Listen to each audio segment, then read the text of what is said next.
At least I hope we are. I need to check on that. I did never got to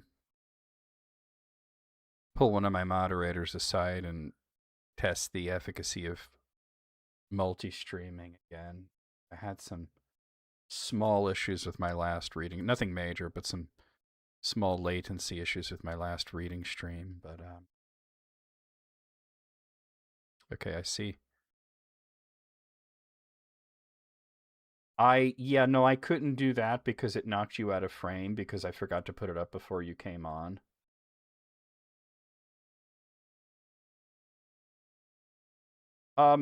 If you bring up like YouTube or something, yeah. No, I can't because it'll remove you from the screen. Okay, but we are live on both platforms. I just checked, and it looks like I got good solid connection instead of like it might have just been an issue that was happening the last time that I read The Return of the King. The connection to Twitch was pretty poor, and the YouTube connection it seemed fine, but it was latent. It's not a fun word to say. Latent. Okay. Yeah, we're ready to go. So, welcome to the stream. We are the Council of Tolkien. You guys can't see Matt or Sid yet, but they will be on the screen soon. We this is we were together, the three of us, for a little while. Well, make sure you mute it. Okay, yeah, yeah. I heard my voice. I'm like, oh no.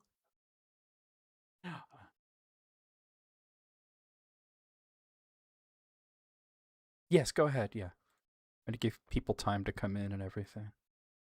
But yeah, it's been a little while before the three of us have been together here because we had the play, uh, which Laurel was involved with, which turned out so good. We got such great feedback on it. The the common oh sure Sid, go ahead. The common word, and I want to tell this to Matt because Matt, I mean, I may be the one who put it together in terms of the broadcast, but Matt was the one who wrote it and came up with the whole idea. So the word, the buzzword that everybody had for the play was fun. It was fun. They had fun being there. They could tell that we were having fun doing it, and it was just overall a really fun experience.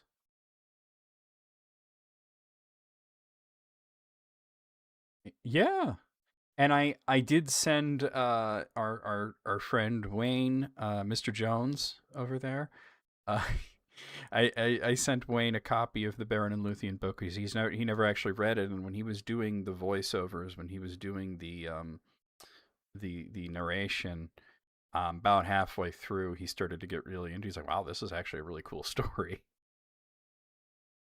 So I sent him a copy of the book as a thank you from all of us. It's funny because yeah, when we were putting it all together, and you had to put his name on like the playbill and all that, right? And you were like, "What's his last name?" And I was like, "Oh, I've known the guy for 10 years. I don't know his last name." Embarrassing. So I asked him. I called, and he told me it's Jones, and I was like, "Oh, Jones, okay." So I run weekly music appreciation streams on my Discord. On Mondays, we have music appreciation where we sit and we listen to a few albums together, and we have like a little chat room, right? And the most recent ones we did was the band the Counting Crows, and the first two albums, and they had a big hit on their first album that was called Mr. Jones, and he goes, "I'm Mr. Jones," and I'm like, you are Mr. Jones." Very common name.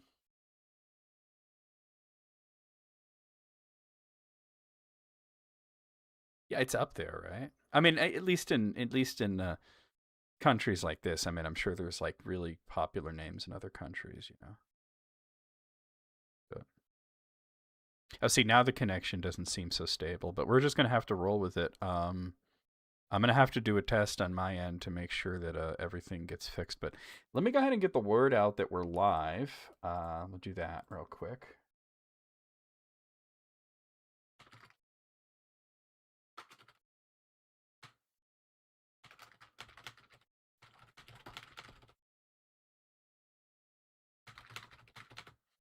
need the YouTube URL because YouTube is needlessly complicated. Hey there, Ted. How's it going? Test, test. Is this thing on? How's it going, Ted? Welcome in. Yeah. Oh, you know what? I just realized that oh, God.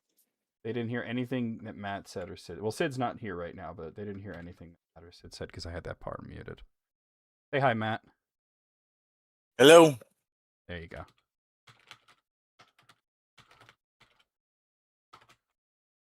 All right.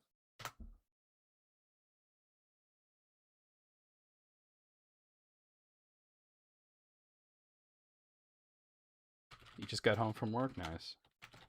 Oh my God, that's right. Don't you work outside? Were you like suffering today, Ted? I'd say it was 105 degrees where we were, where I am. I mean, you know, I can't imagine. Well, actually, I know somebody else. Gray's from Florida, so I know that Sid probably wasn't suffering too bad today. And I know Matt, you said it wasn't too bad where you are. Actually, we had a 14-hour deluge. Oh. And it was as bad inside as outside because I've got holes in my roof. Oh no. Yeah, but heat wise, because we're in where I am, we're in a record heat wave here, and 105, and I live in a forest in the mountains. So. Yeah. Welcome back, Sid. Nobody heard anything you said earlier because I accidentally had the desktop muted, but it's fixed now. Hey, Moogle, how's it going? Let me just quickly advertise. Oh, look at that, Moogle. You got your moderator anniversary there for 78 months. You've been my moderator. I'm old. Well, that's enough to give him PTSD, isn't it, John? Yeah, I guess. Oh, wait. Just hold on. 78 months. Mistakes were made. Thought I had taken that part of it out.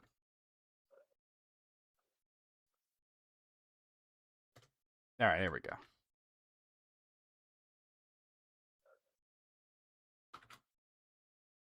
All right, let's try this again. I'm sorry, guys. I'm just trying to do my normal, hey, we're live, you know, social media thing, but mistakes were made. I'm fixing it now. Okay, there we go. Mistakes unmade. I'm going to text Laurel as well so that she knows to come find us. Where's my YouTube? There it is. Okay. Now let me grab my phone. I'm going to text Laurel. She doesn't like to miss these. Although the last time when I was live, I was reading the Return of the King, and of course I text Laurel, and she's like, "Oh, wonderful!"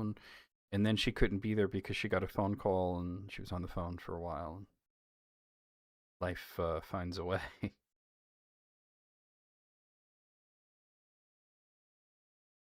And I texted Laurel, but she's a channel member, so she could always watch it, you know, the very next day if she wants to. All right, let me switch this over so I can actually see and Sid. There we go. Okay, I can see their smiling faces. I can report that they are there and they are smiling. Well, Sid is smiling. Matt's just looking, you know, very serious, like he's doing his taxes. Time for some more. I'm actually doing my taxes. In July? Well, it's the scariest thing I can think of. Maybe you should do your taxes on Halloween then. Oh, that'd be nice. That's kind of early, though. That's really early. And July isn't? Oh, they're late. Oh. Oh, well, that's... Are you getting the curse now? Yeah, I get it. I fully understand. All right, I'm going to switch scenes so you guys can see them, and so I don't have to worry about that anymore. Hey, look at that. You can see them. They're visible. They took off their rings. And also, we're in Fangorn Forest.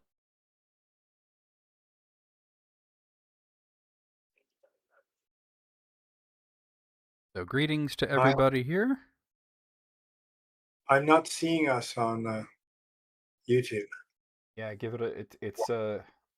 You're watching on a delay. Okay, no problem. Yeah.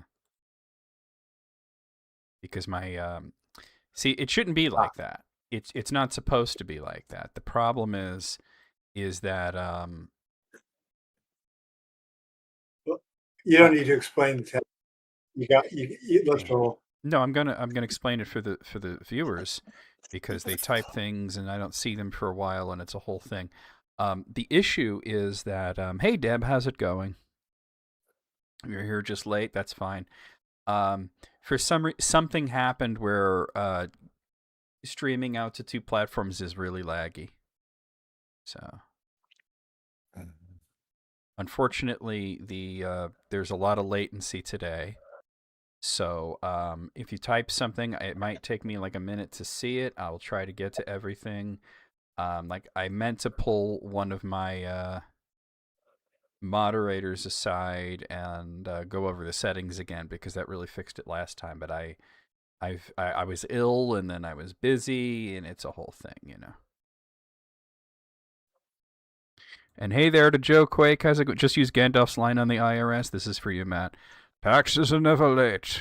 They arrive precisely when they should. Well, that's what I told them, but they didn't like that answer very much. Well, I mean, you know, it's pretty much yelling at Isengard at this point, you know. Oh, for sure. Yeah, exactly.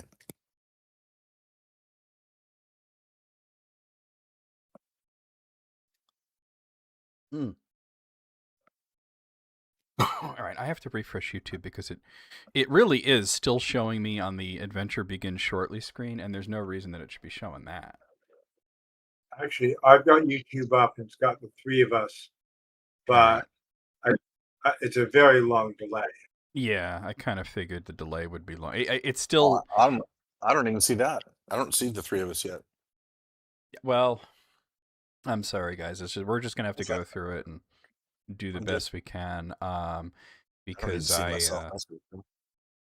yeah, on Twitch too. I'm just seeing myself right now, which is strange. Actually, no, on Twitch I had Twitch paused.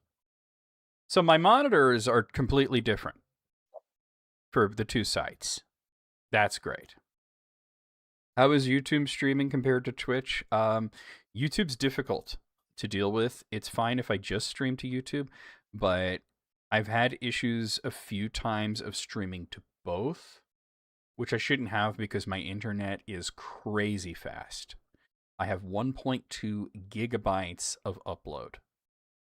So that's really, really fast. So it's some kind of setting that we're going to have to fix and work on. And yeah, let me actually, you know what I'm going to do here? I'm going to unmute YouTube just to see how far behind it is because I can't believe I'm still looking at just myself. The connection to Twitch was pretty poor. Oh, wow. How is it that far back? YouTube connection. It seemed fine. And it's not here. I see the three of us. Not a fun word to say. All right, you're seeing the three of it? Okay, cool. I'm just going to pull. I'm not going to monitor YouTube then. I'm not going to worry about it. There's a delay. I'm sorry for the delay here today, guys. I will. Okay, Deb's hearing and seeing me just fine. It just might be my monitor is off. I'm just going to keep the Twitch monitor and not worry about the YouTube monitor. I'm just going to have to chat here. But if there's a bit of a delay between you typing something and us replying to it, that's why. Just so you know, there's another YouTube problem. John, I'm hearing you real time. Your mouth matches the words you say, but I'm running several seconds or several minutes behind. I'm running about 2 minutes behind while you guys are just fine. Because you're actually... it's a coincidence that you're hearing me while my mouth is moving on the screen. I'm delayed, just like you are. Okay. Fine. Yeah. Everybody knows I'm always talking. David's saying there's no delay. Oh, that's cool. All right, so it's not everybody. So that's good. Hey, David, how's it going? Oh, we're going to go ahead. Welcome to the Council of Tolkien, everybody. We have a few things to talk about before we start. One is sort of a me and Matt thing, and the other is a Sid thing. Sid, why don't you go ahead first? You had something you wanted to just sort of let everybody know about before we started. Hi, everybody. I'm really glad to be back. And I'm raring to go. I'll be going first tonight. I will be on for the entire show, but during the last hour, if I vanish for 3 to 5 minutes at a time, I just got to take care of myself, and I'll be with you. Okay, good to hear. Yeah, and Deb is telling you that you're not as delayed as you think you are, by the way. So A live stream is never late. it arrives precisely when it needs to. Well, I went into a little bit of a Sean Connery Gandalf there. I wrote an article about Sean Connery that kind of blew up a little bit because he was almost cast as Gandalf, and he said that he didn't want to be Gandalf because he read the script and he didn't really understand it. And I was saying that that's a good decision for him. If you don't understand the material, you shouldn't act in it. And people were asking me, do you think he would have been good? And I said, well, yeah, because it was a good movie. He's always good in good movies, and he's always bad in bad movies, if you notice. But, okay, so the other thing, I'm going to direct this at everybody that is coming over that knows us from Quora. We're all on Quora. I'm John Sierra on there, Sid is Sid Kemp on there, Matt actually goes by Lore Master on there. And that's where we all built our audience long before this whole YouTube thing. I started the YouTube as a way to get the Quora stuff out to more people. But I have a really, really big problem with Quora recently, and that is their increasing use of generative AI. And we know that there have been generative AI questions in the past, and a lot of them are really bad, and we've talked about that. I did a whole video about why you can't use generative AI in writing and how it, gets everything wrong. But there are 8 profiles out there right now on Quora that are actually run by Quora, and they each have like a sort of their own little niche, and they are completely AI driven. They put out thousands of articles every single day, all complete slop, and one of them has started to write about Tolkien. And that got me pretty heated because I read a few of the articles and they are bad. Matt found one, couldn't believe what he was reading, texted it to me, and he's like, is this for real? And I was like, yeah, that's AI, and yes, Quora is running it. And so It's even worse than that. I was informed over a year ago that they were pointing their AI at me as a good example. So your material is being stolen, in other words. Well, worse, my writings, they're trying to steal my writing style. Yeah. The whole point of my writing style is that it's human and personal and real. They told you that? As not quite that far, but it was obvious. Oh wow, that's wild. I mean, I God, that's so what a ghoulish world we live in. And I am against the usage of generative AI in writing or research. I did an entire video of it. It's out there in my playlist of special episodes. If you're on my channel, you look at the playlist tab. There's 2 things in there for special episodes. One is our play. The other was the video I did on AI. It's called The Devilry of Isengard, generative AI as a cautionary tale. And because I did a study last year about this, and Matt helped me out with this, and we tested one of the top generative AI platforms to see what it could do with Tolkien. And this was not writing articles or going into deeper stuff, but simply just coming up with a list of facts. And the facts that it came up with were 65% correct, which graded as a quiz would be a D. That's pretty bad. That people are now coming to Quora and asking questions, and they'll direct it at me, or they'll direct it at Sid or Matt, or they'll direct it at anybody else out there who are wonderful writers who have real skin and bones and blood and an actual working brain. And they'll also get an answer that is very long and detailed and contains images and seems to be very true, but it was written by AI. And I got to tell you, you guys know that I know the people at Quora. I've been talking to them about this issue for a while. I can tell you one thing, this is not going to go away. It's not going to go away. They're pretty dedicated to it. I can tell you the angle that I'm attacking this at. I want all of the stuff that is written by these accounts, and I use the word written. I should say regurgitated is a better word. Sorry, Sid, you cut up. What will you say? Generated. Generated, yeah. Regurgitated, generated, spewed forth. We'll say. There you go. That sounds disgusting enough, right? You're not sorry, and you're entirely against generative AI. Good on you. I think it's the devilry of Isengard. And if you haven't watched my video on it, watch my video. It's an 80-minute video. And the unfortunate thing is that if you don't have 80 minutes, there's a one button click on YouTube where Gemini will tell you what's in the video. I hate that so much. Put so much hard work into it, months of work, and then somebody can click a button and just get the Cliff Notes. I detest that. But anyway, here is the angle that I am attacking this from, and anybody else that wants to get in on this and contact Quora and let them know what's going on and how we feel about it. They're not going to get rid of the AI answers. I know that for a fact.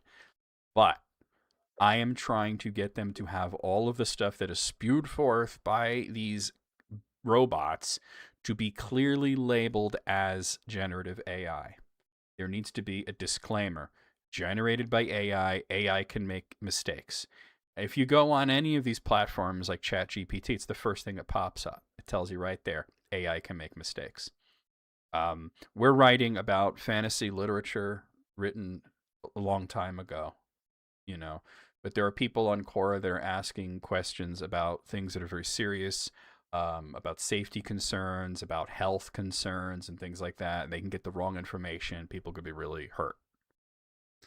So, yeah. Hey there, Chris. Your wife agrees with the devilry of Isengard. How's it going, Chris? Okay.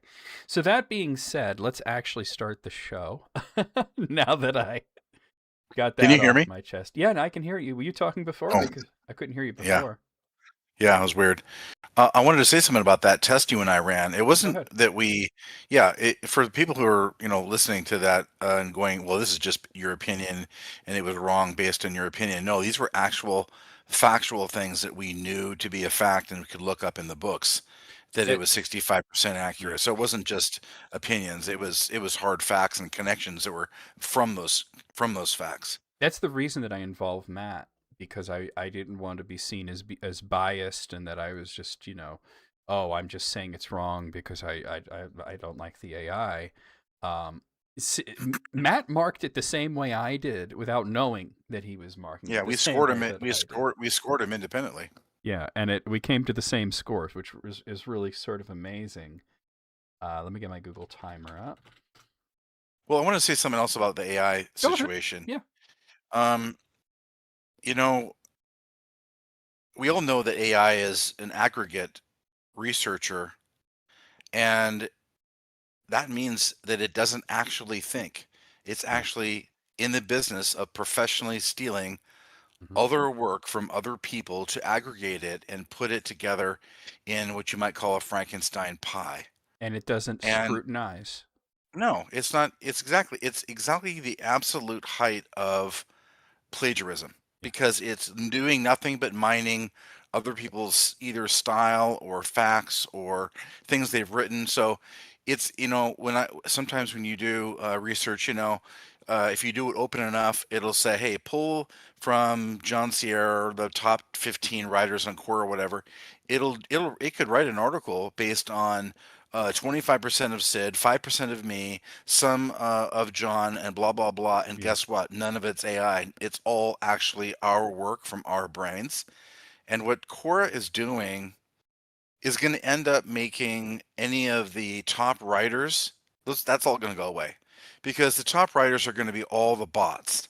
Yeah. Now, I call this particular bot FIB. Are we going to name it, John? Go ahead. Name and shame. It's called Fever Index. I call it the Fever Index bot, or FIB, FIB. That's all it does is fib. It's all it does. It just makes up stuff, and it doesn't have any of the connections, but that humans can make about our world, about our emotions, about our authors, about our our everything. Yeah. But the thing is because it's internal, it's using all the optimum internal devices for spreading its own articles, which none of us have access to. Nobody has access to it. So it's like an internal cancer. It's an internal Trojan warrior. It's going to get. I mean, I saw an article that was put out in like 16 minutes previous to my reading it, and I had 88,000 reads. Because they're going out 88,000. they're going out to digests as well, and I yeah, understand, but and then it's you look at the comments, and there are a lot of people that don't know it's AI, and that's why it needs to be clearly labeled. And I know that there's some people out there that say, well, that's the scarlet letter. Yes, they should wear the scarlet letter. It's a Yes, good they deal worse than Isengard, guys. It's the Witch King of Angmar. It is mind poisoning, toxic plague. And anyone on the internet now, we should check ourselves daily to see if we are becoming wraiths. And AI, because what happens is when AI goes and looks for facts, not only does it have no way of discerning what is an authoritative source versus what is BS, it actually favors BS sources itself. As you guys pointed out, it favors itself.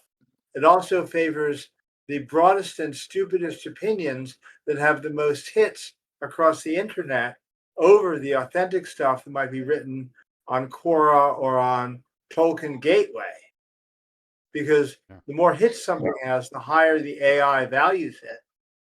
right. And so it's like the ultimate find everyone who suffers from the Dunning-Kruger effect and is far stupider than they know, and that's who they copy when they actually copy a real person. And there's two things that AI is completely incapable of doing. One is giving you an unsatisfying answer, and the other is saying, I don't know. And that's incredibly important, because there are so many things that we get asked that we have to say, well, we don't know, but we'll give you our well-informed surmise, clearly labeled as surmise. We all do this. And sometimes you have to say, well, this isn't going to be a satisfying answer. I just had somebody ask me, and this was a very interesting question, and it turned out to be related to the person's studies into astrology. They were trying to figure out what time of day Tolkien was born on. They knew the date, but they didn't know the time. And I said, well, you're not going to like this, but that information doesn't exist. Tolkien was born before that sort of thing was written down at all, or even made note of, because they didn't have birth certificates in South Africa yet. And some of them, like a few years afterwards, they started to have birth certificates there. But some of the states, including the one that he was in, didn't even have birth certificates until 1903. So, it's a hospital thing, time of birth, because back when he was born, there were still a lot of people that were born at home. Yeah. Well, I've had my sessions with AI myself. One of the things I did, I tested it because people know I'm an educator, so we have to be involved in these kind of things, especially when we're teaching our students how to operate these and interact with AI, and how to not interact with it. Anyway, one of the things I asked it was, "Are you aware of your trend-based biases?" And it flat out told me that I said, "Are you aware of your trend-based biases, or are you subject to the way the programmers in your algorithms and programs are set up?" And it flat out admitted it's related. It's related to the biases of the programmers. Yep. Of whatever they have. So what Sid said earlier is totally correct, and that is, if they've got this type of filtration, you're going to see more and more hits go a certain way, to the point where gravity moves that way all the time, and everything could be sports, could be politics, could be anything, because it's naturally filtrated to go that direction. And by the time you got more and more hits, more and more of your personal preferences recorded, the farther and farther you go, all the way to the left or to the right or whatever it is, and you start getting less and less accurate answers. And it's admitting that's what's going on with itself. Yeah, we shouldn't get too deep into it because we got to start the show, but it's part of the mythic pattern bias that came up in our study. Sid has something to say before we. Yeah, Yeah. it did. Sure, That's true. I want to give everyone here a way to see this for themselves. And I did it today, and it's medically significant. Ask Google and then look at the AI summary on this question. Can a person with prostate cancer get pregnant and give birth to a baby? Now, if you don't know, only men have prostate. Well, the answer is clearly no, they can't. They're men. AI can't catch it.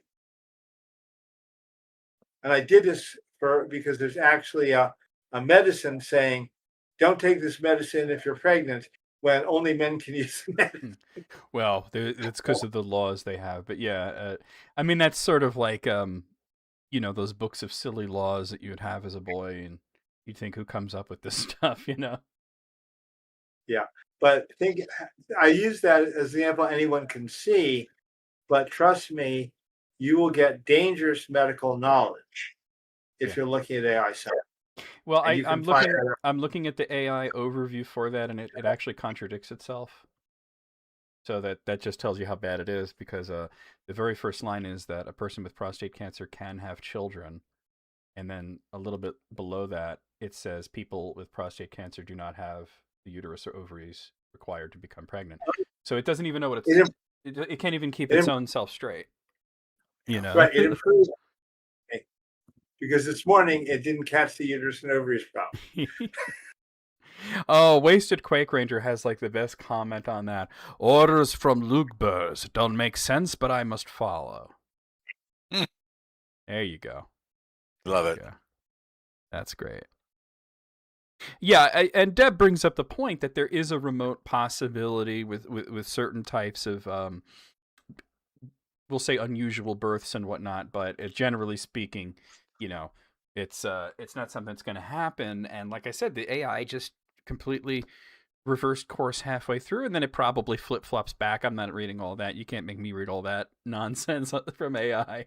But anyway, let's get started. So Sid, you are going to be our first up to bat. I have no idea what your topic is, which is kind of fun, actually.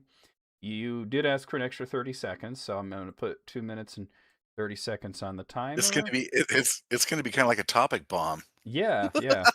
I know what Matt's topic is, and I know what my topic is, but I have no idea what Sid's gonna. He said it's a what do you say? It was deep and complicated. So I'm on tenterhooks here. Go ahead, Sid. I think Sid likes this. Yep. As you know, I just spent 5 months on a deep dive into Gandalf.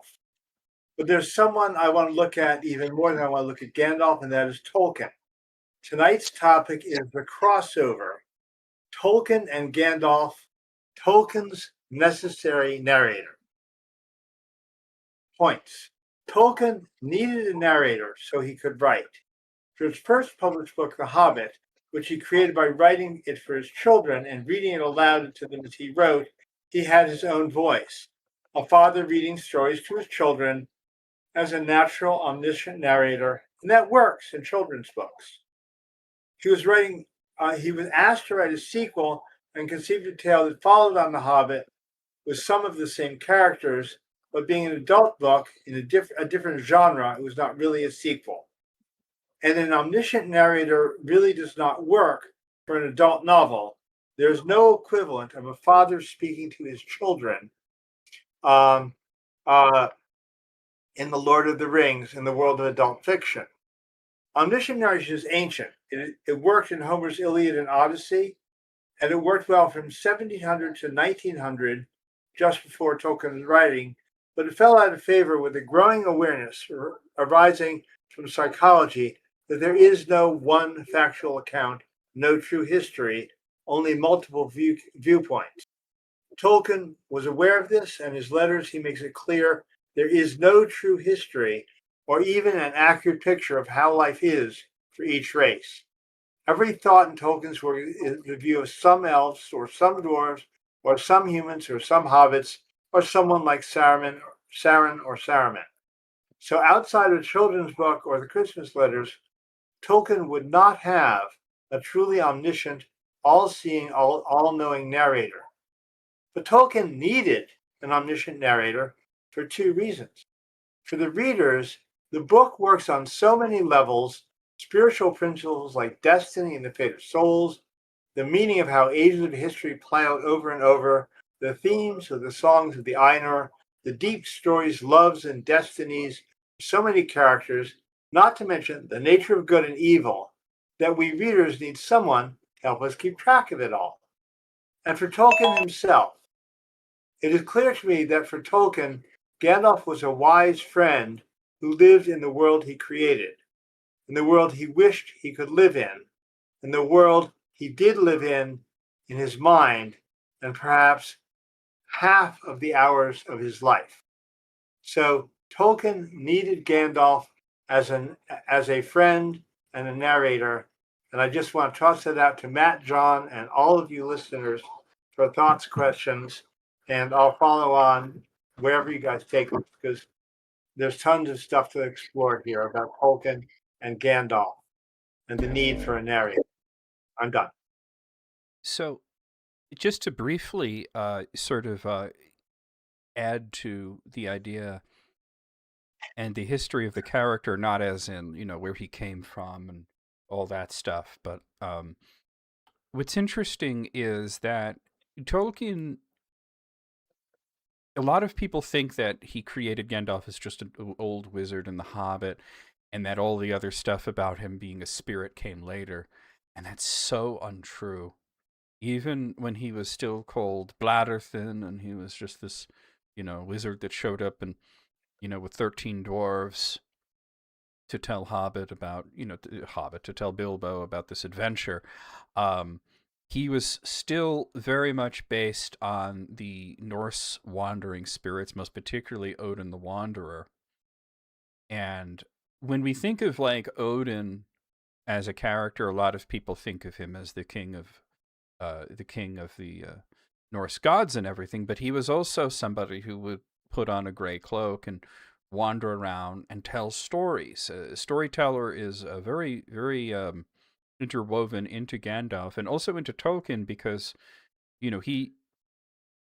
I heard this once from one of his students who said if you wanted to hear the voice of Gandalf, you go to one of Tolkien's lectures, and that's where you'll hear the voice of Gandalf. Yes. So, I'm not saying that he's an insert character, that he is Tolkien. There are a lot of characters that have aspects of him. He's one of them. He definitely has aspects of Tolkien. Faramir has aspects of Tolkien. Bilbo is like 60% Tolkien. There's a lot of them out there. Sam has a little bit of Tolkien in him as well. But it's interesting that you're talking about narration, though, because there's very little that Gandalf actually narrates. Well, if you look at what he does at the Council of Elrond, he's not narrating to the reader. He basically puts a book within a book there, yeah. When Gandalf talks, which was a fun part to do live because I had to do a whole section of dialogue between him and Radagast and a whole section of dialogue between him and Saruman, but in the Gandalf voice. Because he's telling the story. And have to think, well, what would Gandalf sound like when he's imitating Saruman's voice? Yeah. But, oh God, I had a thought, but it sort of flew out of me. Which category, actually, as a question for you, which category would you put Farmer Giles of Ham into this? It's sort of very hobbitish sort of story.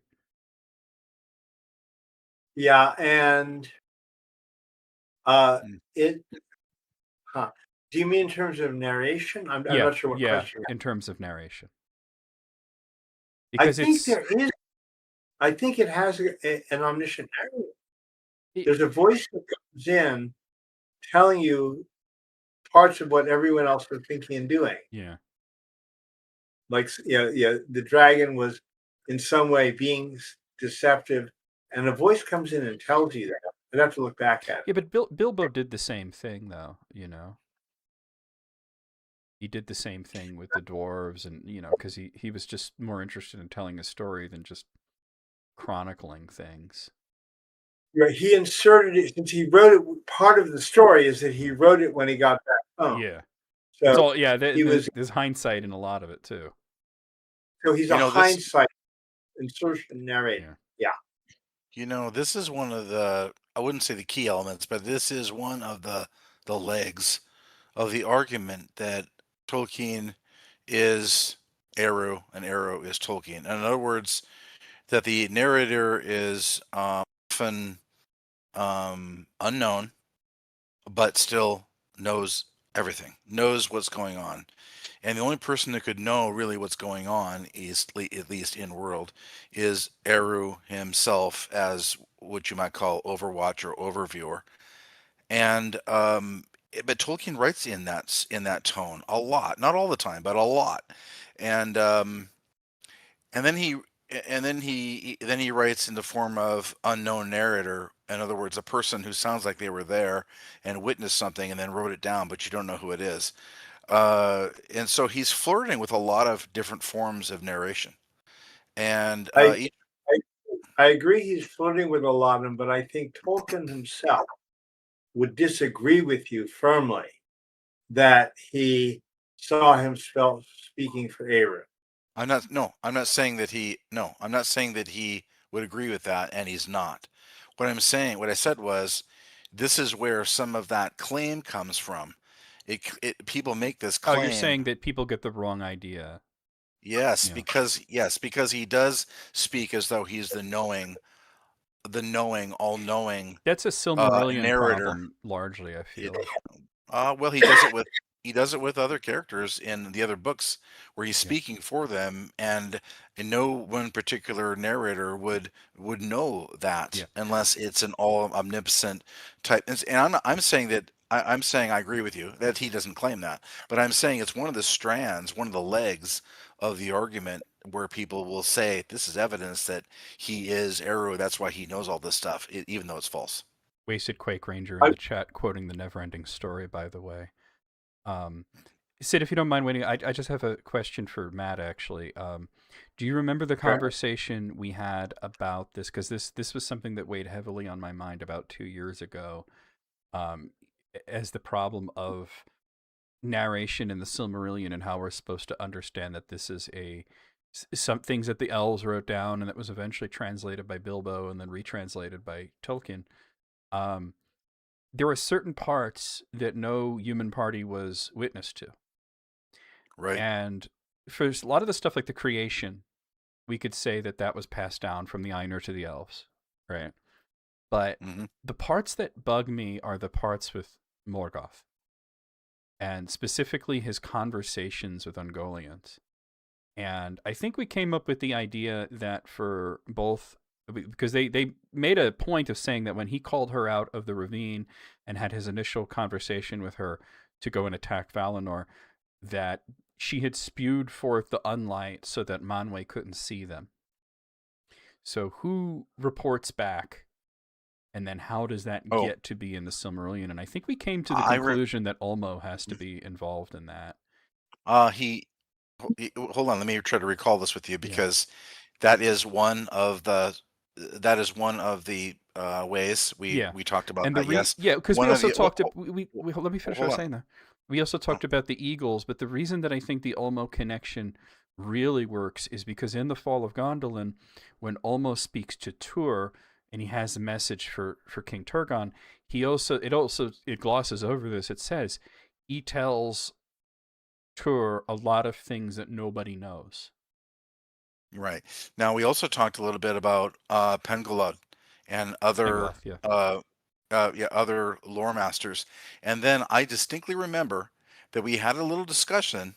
You didn't disagree with it, but you didn't dismiss it either, and that was, why do we assume that the dark forces, Sauron and especially Morgoth, don't have their own dark lore masters? There had got to have been some priests or dark men, you can call them, early men or whatever, that would have the ability to write some of this stuff down and transmit it in a way that comes to the lore masters in the West, or that there was some way. So I I just sort of left this here so somebody could find it and, oh, look at this, I found some ancient knowledge. Exactly. Yeah. They remember when the War of Wrath was prosecuted, and they went and unturned everything. Um, how are we not to really assume that there weren't things, written documents, tablets, whatever, that was recording what the great um, narcissist was doing in the world for himself. There's just no way he wasn't recording this.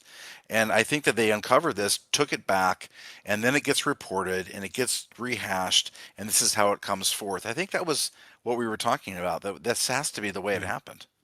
Well, I think have they're 3 points yeah. I from just want to say you guys. that they're all good possibilities. Go ahead, Sid. Okay, they are good possibilities, but I want to come back to what Tolkien said about this more in his letters, and also point out one other possibility. The role you give Ulmo might also go to Elbereth, because when Manwë and Elbereth stood together, he could see farther, and she could hear everything. They also had the same type of power that a human or an elf with a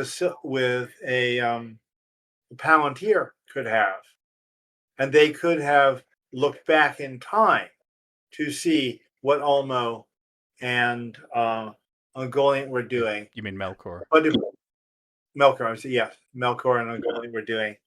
But now let's go back to Tolkien's letters, and how did he frame his own?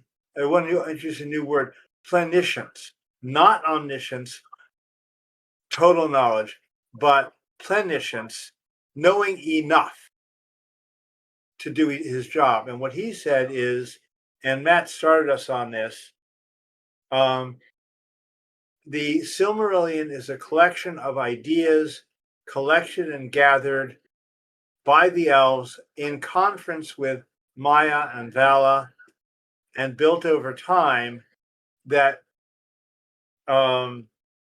Bilbo imbibed Rivendell and translated into the common tongue, that became part of the Red Book of Westmarch, and then Tolkien found this and translated it for us.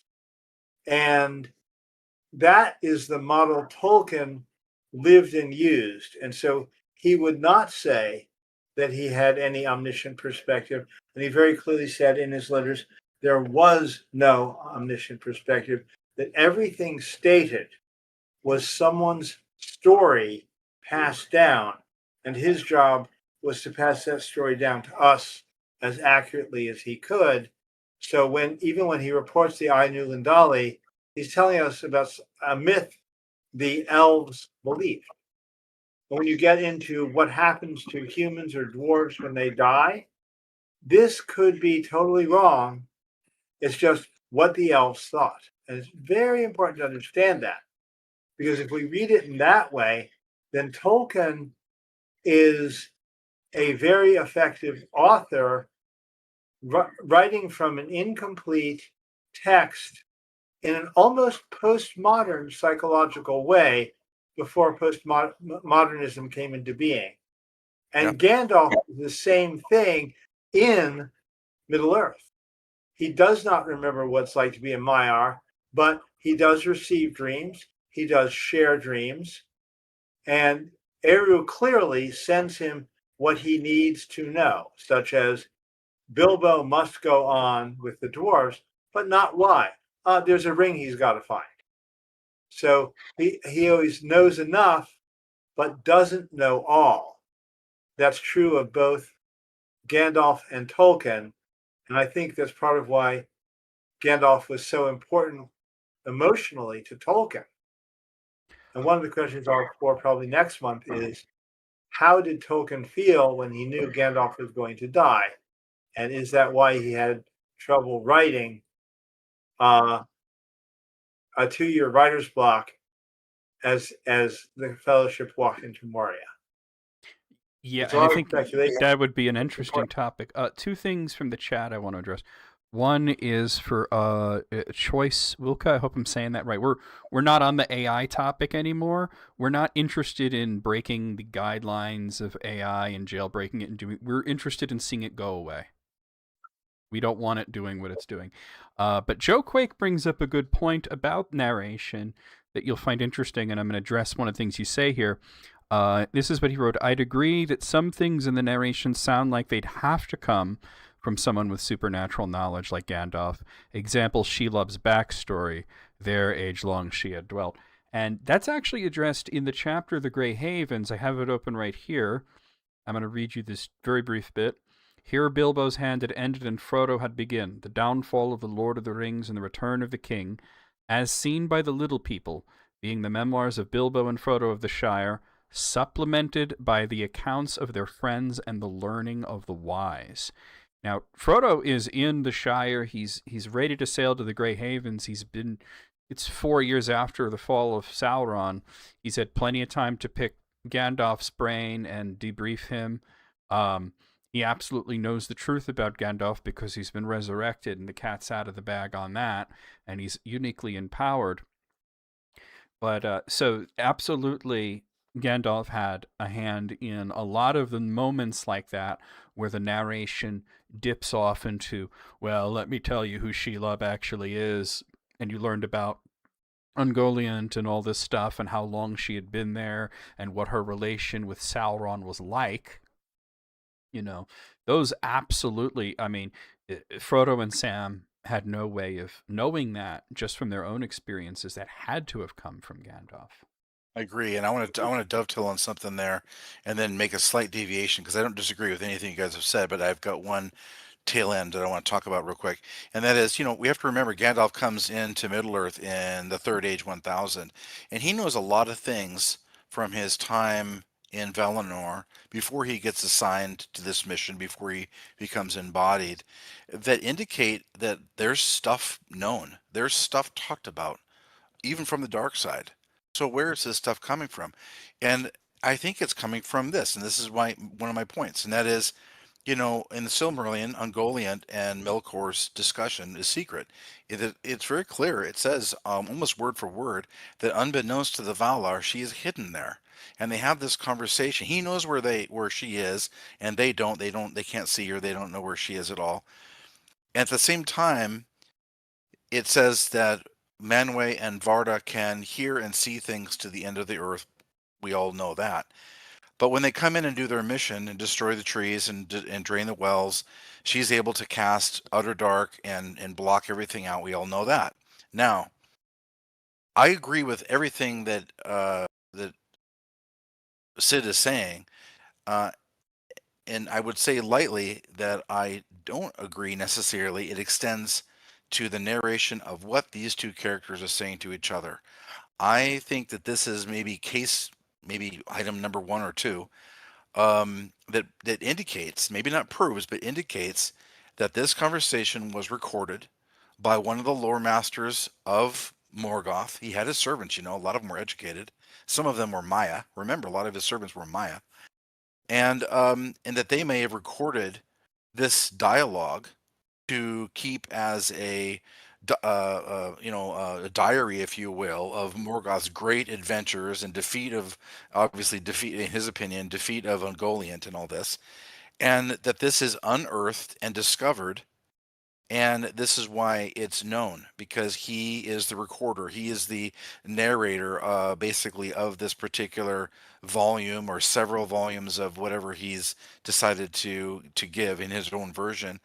And I just think that's where this is coming from, because if it's not Eru in this particular case, and we don't, and it can't be, it really can't be Varda or Manwë, that this has to be firsthand knowledge, firsthand experience. I have to say, well, that's why I'm stuck on it being Ulmo, because he's present in all places that there is water. And I could believe that Morgoth would want to chronicle that conversation, but maybe not his embarrassing defeat by Ungoliant, in Middle Earth, and how he had to scream out for help and get rescued by the Balrogs. It might not be something he might want to write down. So that's why I'm kind of stuck on it being almost. Sid's waving his hand. Go ahead, Sid. I like what you're saying. I have one point I want everyone to know as readers, and then a question for you, Matt. The point is that there is a piece that Tolkien wrote as a finished chapter he wanted to put into The Lord of the Rings, but it was too long and it was cut.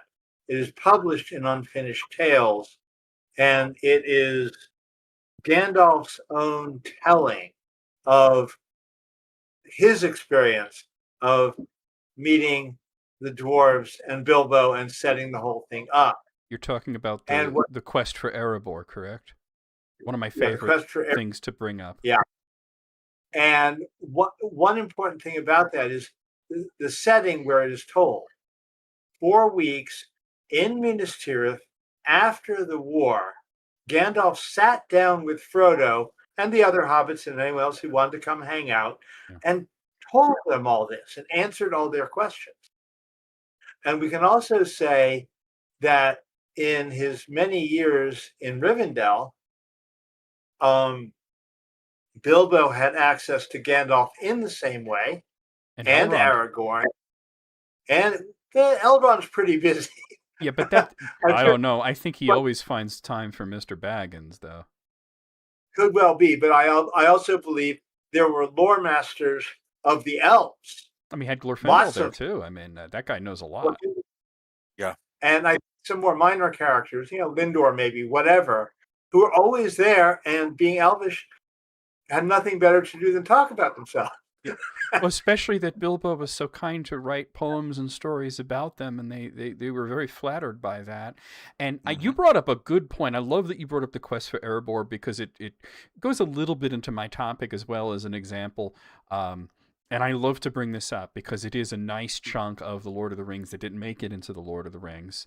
And it's a wonderful, wonderful way of looking at how Tolkien sees perspectives, because Gandalf says regarding Bilbo's book, which is what we know as The Hobbit, that it is extremely biased account of what happened, and that he has to think that Bilbo was either completely oblivious to certain things, or he chose to omit certain things in respect for his friends, some which had died, or that he was just trying to tell a nice story and not make it too scary or too gross. And one of the things that he says that I love, and I'm going to pick it apart a little, and I want you guys to pick it apart too. Gandalf said that if he was telling the story, it would have been very different. But here's the thing, and Sid kind of said this earlier, it would still be biased. It would be Gandalf's tale, and it would be with his biases, which he does have as an incarnate with real thoughts and feelings, and who knows what it feels like to be mortal. He would have his own biases, and it would still not be the totally true account. And that's what Tolkien really, really wants us to understand in that chapter and in a lot of his letters, is whether it's Bilbo's view versus Thorin's view versus Bomber's view versus Gandalf's view. Yeah. Everyone is always telling a story. Even history, the Rashomon effect. Yeah, it's just stories from a group of people. And Tolkien is making that very clearly there and in his letters. And if we then go back and read from the perspective of that, but I do want to ask one question of Matt. Matt, I like what you're saying. I think it's a fascinating thought. I don't quite see it, because I believe that the greatest evil beings were so secretive and so paranoid, it's unlikely they would want anyone to have anyone telling their tales. And they always fought against and betrayed each other. I'm not convinced, but all I want to know from you is there any textual basis for some sort of dark lore master, or is it pretty much your own idea, which doesn't make it any? I love that kind of speculation, but is the speculation grounded in anything from Tolkien? Well, there's several. I can speak to a couple right off the top of my head. This dialogue between Ungoliant Melkor in quotes is probably exhibit number at least 3 or 4, if not 1 or 2. But what about the accounts of the battle between Fingolfin and Morgoth himself? There were witnesses. Thorondor was there. We had a Well, whole yes, discussion about that once. he was, but we also know that this was in front of Morgoth's minions. They were afraid, and they were responding in fear to his, his Fingolfin's yelling for Morgoth to come forth and into single combat. The point I'm trying to make though is that they were already so far down the line into evil that having it documented is no big deal. I mean, it's like Hitler being concerned about documentation about what he's doing. It's so obvious that when people overrun his camps and everything of what's going on, they're so far down the road they don't even care. In fact, they don't think they have to care. I mean, this is how far down the road That's a very true Sauron is, point. Morgoth is. They don't. I mean, oh, you found a document that I made a record of, my conversation with Ungoliant. Oh, you caught me now. They do not care. The second main point, and I think my stronger point is, I think it's really highly unlikely that any of the Maya or lesser Maya or anybody working with Morgoth isn't recording anything, or that Morgoth isn't so arrogant that he wouldn't want some of his greatest exploits recorded. And that's point number two. Point number three would be, if we have any of these narrations of several different things that you can only get from first person narratives, in quotes, there has to have been somebody who's accounting for what's going on. I'll give you another great example now that's come to my mind, and that is what happened inside of Morgoth's throne rooms. I mean, who wrote that down? Aaron and Luthien. Well, sure, but I mean, there could have been, people who recorded that as well. Okay, let me just cut in here because I think what Sid was asking was there anything that Tolkien wrote specifically about Dark Lore Masters? And I can actually answer that because I would point out that among the Lore Masters was a certain guy named Feanor. So, pretty dark dude, just saying. Not on the level of a Sauron in terms of evil, but he went down that road. So, Yeah. but Well, I, his I other. I Hold on. think and I mean, and there've been people who've really written this stuff. Like, there's the Black Book of Arda, for example, which is a dreadful piece of work. You should never read it. But Hold on. I have one other well, answer, Tim, wait, hold on. I want to get to the point where I agree with you too. Oh, okay. Because I disagree with that, but you bring up a good point about Sid brought up a good point about some evil is very paranoid and they maybe don't want a record, but like, I mean, Nixon taped everything. It's just one of those things. Like, there are some really nefarious people who do write everything down, and Matt's right because they just don't care, or they don't think they have to care. So give me the last one, and that is to what we first said about Melkor and Ungoliant. Melkor was proud. He wasn't embarrassed about what happened with Ungoliant. He came out victorious. In other words, yes, he got bound up by her webs, but he survived. She was afraid or very wary to actually destroy him while she had the chance, because she was so afraid of his awesome power. I don't think she was afraid of him in that. Otherwise, she wouldn't have attacked. She had every opportunity to chew his head off and didn't do it. And I think he was concerned about what would happen if she consumed something that was infinite, that was a divine being of Eru. I think she had kind of a problem with what's she going to do now. Is she really going to try to process an infinite being made by Eru out of her? He's certainly not infinite. Well, what I mean is he's the creator being, and he cannot be destroyed, and she is a consumer and remover of things as the void. And I think that she knew where the Silmarils were, So Yeah. she doesn't go through with getting the Silmarils that she wanted so bad, even because I think it had meant that she had to go through him to get those Silmarils, and she just waits. Okay.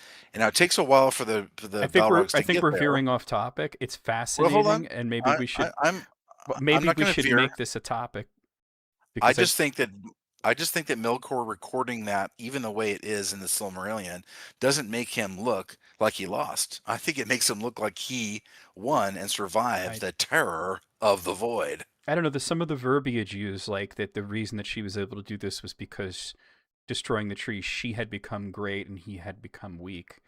It just seems like these guys, they never want to be seen as weak. I want to bring up from the chat, David here brings up a point. The goblins knew the sword names too, so they must have had some oral tradition. Certainly, but remember that they had their own names for those swords. They didn't call them Orcrist and Glamdring. They called them Biter and Beater. True, but his point is well taken. Yeah, That your is that point is things are being 100%. But remember, they didn't know the Elvish. They had their own names, which shows that the goblins have their own stories too. no, Absolutely. but what he's saying, yes, but if they can be recorded, if they're being recorded at the orc level, imagine what kind of records are being kept northward on the pyramid. Is my point. They're recording stuff. Sid. It's a cool idea. I also want to say that there's an idea, a possibility that what Ungoliant was not afraid, but daunted.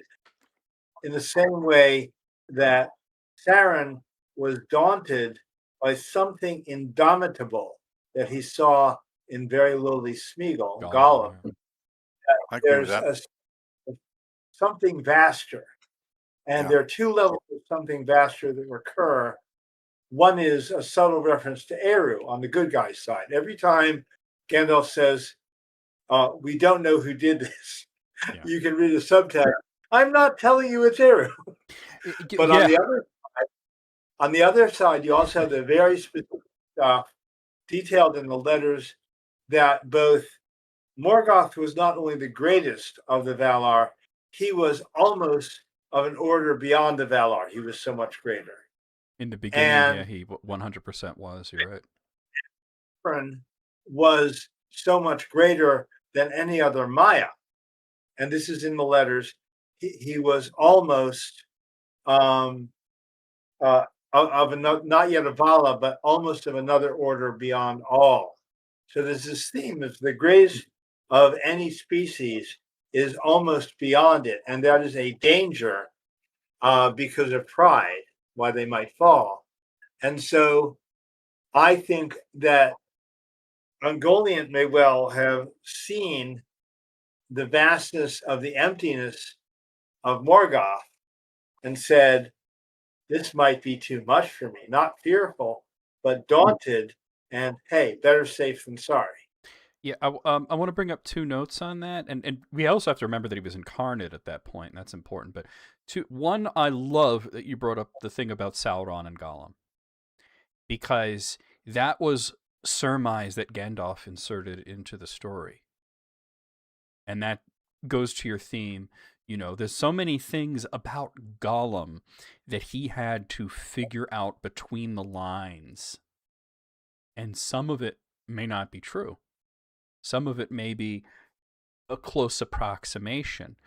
The other thing you brought up, the idea of being daunted, and specifically for Melkor, and it's interesting because there's a lovely bit in the Book of Lost Tales where, and this is of course a different account of the Silmarillion. Some would say it was like the Númenórean account. This is the way that they wrote the story instead of the way that the elves wrote the story. Which one's true? Probably neither, or a mixture of both. But there's a moment where they storm Utumno for the first time. This is when the elves have first awoken, and Manwë is face to face with Melkor for the first time in quite a while, and they are both amazed that the power dynamic have shifted, because it used to be that Melkor was so high above Manwë in terms of his raw power and his presence that he could daunt him with a gaze. And now he finds that doesn't work anymore, and that he's the one being daunted. I love that, John. That's right down my alley. Yeah. Entropy. Valar 90 seconds left. Let's put it over to Sid to end it. Okay. And that last point links also to Melkor could no longer rise out of the earth, and once he was both embodied and injured and darkened, he could not reach the celestial sphere. He could not go where the sun was. Yeah. And he had tremendous envy of the Maya of the sun, the flame of Anor. And he had such a complicated feeling there too. Absolutely. And so that embodiment, that degradation, that disempowerment of being earthy only and having lost his own heavenly component is central to all of this. And before we close, I want to ask feedback from our audience today. I want to continue to dive into what I will call Tolkien's greatest creation, who is Tolkien. He made himself the person who could write this stuff. And is that an interesting topic for future months to the audience? I'd like a reply on that before we shut down. My vote is yes. I think that's a great topic, but we'll see what they say. Keep in mind that that was time right there, that there might be a few minutes of lag and whatnot. I did want to bring up something from the chat, though. This was brought up both by two people, by Joe and by Michael here. They both brought up that perhaps the most true account of everything that happened were the tapestries that Vaer wove and that were decorating the halls of Mandos. And it's so interesting that her histories that she weaves are put into Mandos, because it's almost like, you think of somebody like, say, Fingolfin, who valiantly rode out to battle and was killed, and he's got to spend a little bit of time in Mandos, and it's almost like he's got, MSNBC there telling him what's going on in the world. Oh my gosh, I love that, because think about it. Aren't you gonna meet her first, or Mandos second, or whatever? And aren't you gonna get what they call the opportunity for the debrief? Yeah. And it's also a way for people like Feanor to just see how the world really is, and to learn the lesson they're supposed to learn over time. Vaer's tapestry is going to be the account of everybody who lived, died, and basically an accumulation of the debriefs. And that is really good. I love that a lot, actually. Sid, the chat is saying yes. I got to go say one thing there. This goes back to the fundamental statement that Feanor made when he finally and utterly defied the Valar.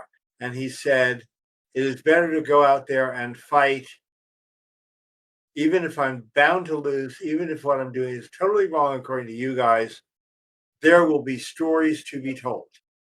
And that is his reason for breaking with the Valar. And this is being written. It's one of his reasons. By someone in Subcreation, the writing of New Worlds and New Tales. Did you, Matt, you say you're trying to get a reply? I'm sorry.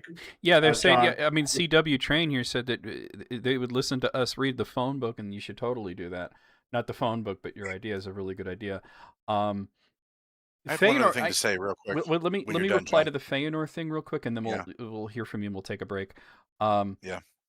Because you mentioned about how it's better to actually go out and do something than what he viewed the Valar as doing is a whole lot of nothing, right? And somebody asked me this question recently. The question did not come through Quora, it came through YouTube. And I think it was one of the best and most insightful questions that I've tackled recently, which was, Feanor, as this very wise, very powerful, very intelligent elf, how could he really think that the Valar were just sitting there motionless when he knows about telepathy and he knows about how they're speaking to each other? And I said, well, he knows that on an intellectual level, but there's two things you have to consider. One is he doesn't know what they're saying. There's no transparency, and he believes they're going to side with Melkor, or at least let him slide because he's one of them. But you have to understand the human element. His father just died. His whole place was wrecked. The light of Valinor is gone. He's emotionally raw. He's not thinking straight. Or let me he add one is, thing to let me or add one thing he to is, that. let me, or he is thinking straight, but he is mortal. Mhm. And Okay. that is why we mortal humans can't be guided by the Valar and the Ainur, or we end up with another Numenor. We must Well, be he's the not. children. I think mortal's the Well, wrong word. The incarnate was maybe the one you were going for. no, I mean mortal, as in, oh crap, my father died. An elf never experiences that. Yeah. They know that when their spirit lasts forever on this earth. Yes, That's his father died. It's more correct to say he was brutally murdered. But Yeah. And his mother um, had died too. So I mean, he's yeah. been through a lot. Now, I will just say, as the resident, possibly fan or apologist, Oh although that's a strong no, word, no. I'll Let's. say Oh I'm the no. fan I'm the fan or empath. I will say that there's one other element to this, and that is, I agree with what you both said. A lot of times I disagree with what you said, but I have an add as opposed to something I'm not agreeing with you. I agree with what you said. There's one thing though that I would add to it, and that is that Feanor has got to have known that Morgoth Melkor had been opposed physically before. So it wasn't like this was done out of any context that they would have known. He was, yes, he understands they talk to each other. Yes, he understands they're sitting there in a stupor in the dark. Yes. Could they act? Yes. They weren't acting as fast as they could. They were the ones that let him out of his imprisonment, and they had in the past confronted him physically before, and so he knew that that was a possibility for them to do. So it wasn't like he didn't know that they were capable of doing it, and so you have to keep that in mind, I think. But what he doesn't know is how destructive that was to Middle Earth, and that's why they're so hesitant to do it again, because the elves are so sheltered from that. We got to take a brief break, bio break No, from no, me, no, and no, no. I got one other thing I was gonna say no, before. we have to take a brief break. Okay, we have to. I got to go to the okay. bathroom. Bio break So, 2. Bio break 2. so Well, I'm it's gonna. not Wednesday, and I only go to the bathroom on Wednesdays, as I've told you before. Well, that's between you and your doctor. I'm just gonna put this up. You could make your point while I'm gone. I'll just be right back. Okay, I'll just make my simple point then. For anybody who's listening, I don't know. I was just going to say that Evire would have interviewed anybody who had come back to Mandos, and so she's getting the firsthand accounts of Turin, Beleg, Glorfindel. She's got to have been, understanding what's going on because she is the person who weaves the tapestry. That means that she's got to understand all of these narratives from these particular people, which brings up an interesting point, and that is if she has Turin's side of things, Beleg's side of things, Glorfindel's side of things, Fingon's side of things, everyone's side of their opinions, you actually might have a tapestry in Mandos that actually is accurate. Where there is no real necessary bias. You have all accounts woven together. I was talking about the tapestry. The tapestry might have all accounts and woven together in such a way that in the middle vein the truth can be found. And the tapestry itself might, in the end, something that they can all read in Valinor, right? They can have access to these reports. Well, they're in Mandos, but yeah. Right. So they can have access to, hey, we want to see the tapestry. We want to see the accounts of the people who have come to Mandos and Turin and Beleg's side of things. And what do you have? And she's able to say in loose terms, well, this is what all the witnesses, they're all in Mandos. This is what all the witnesses say happened. And I think this is the Mandos actual and I guess truth. Lorien as well. Right, sure. Yeah. So now you have a tapestry where Vira can actually say, this is probably 99% truth of what actually happened down there, which means Tolkien actually has built in a way for these things to be known in Valinor, to be learned and discussed in Valinor, and for them to be known not just in second-hand, third-hand, fourth-hand collections, but in actual first-hand interviews from people who've gone to Mandos. Okay, we gotta reel it in because we gotta transition to the next thing. Well, I love that one. Well, I know you love, but we gotta move on. But do we know that that tapestry is it could be an inconsistent tapestry. Feanor said this, Monway said that, Olmo said this, Mendes said that, and there's no way to reconcile it. Oh, yep. That's what I think. Matt actually addressed that while you were gone, but yeah, that it's sort of a bit of everything. I just want to address a few things from the chat here. Davis said Feanor wanted the Valar to literally get off their chairs. That is true, but as an immortal being, he should know that the time periods that they work on it, sometimes it takes a long time to. He was impatient, is what I'm getting at. He should have exercised a bit more patience. Although I understand that he was very emotionally raw. All of the elves were, in fact. Emotionally raw. Joe Quake says gods don't make inconsistent tapestries. The Valar are not gods. They are angels, and they are prone to errors. I mean, Melkor is one of them. Keep that in mind. I'm going to point out something that was wait, hold on. I'm still reading chat here. Chalky here says, Ainur are oral. They remember everything. They have no need of record. Humans do. Well, then why do they have records? We just spent like 10 minutes talking about Vairi's tapestries that she makes and decorates places like Lorien and Mandos with. So they do keep records. Whether or not they need them, I mean, they feel they need them, otherwise they wouldn't bother. Well, that was her primary job, by the way, Vaira. Yeah, so. Yeah. I mean, they have one of the Valar is literally there to make records of things. She is the Vala. She is the patron saint of lore masters. Pretty much, yeah. I mean, but I wanted to say something that someone said. Hold on, Matt. Wait, stop, please. Sid is actually talking, and we can't hear him. But Vaira, therefore, is a female weaver, as was Ungoliant, and as was Melian. That particular role is profound and mysterious. Luthien as well. In both, and Luthien, and that was a profound mystery. Thank you for feminine mystery explored. I forgot to put these two back on the screen. I was waiting for Sid to come back, and then I was distracted. Thank you for telling me. Now you can see everybody. Sorry, I was still on the break screen. They could hear you, though. Thank you. Okay. I'm up next, and hold on. No, I got a comment on the Strand real quick. We have to move on at some point. I understand that, but give me 20. You have to understand. I could get. You give. Then I'll have to say that we can get sucked into a discussion that could last for 3 hours. Matt, you know that you and me can go for hours. I know. Just give me one sentence here. All right. Go ahead. Thank you. You get a chance to respond to the threads, but we don't. They wanted to unmake the trees. And that's why he was so frustrated with them sitting in silence in the dark. Their idea to redo this was to remake the trees and refill the wells, and he was like, "You guys are not getting the time of day." That's why he was pissed in the end. Okay, so. Well, I think he's wrong.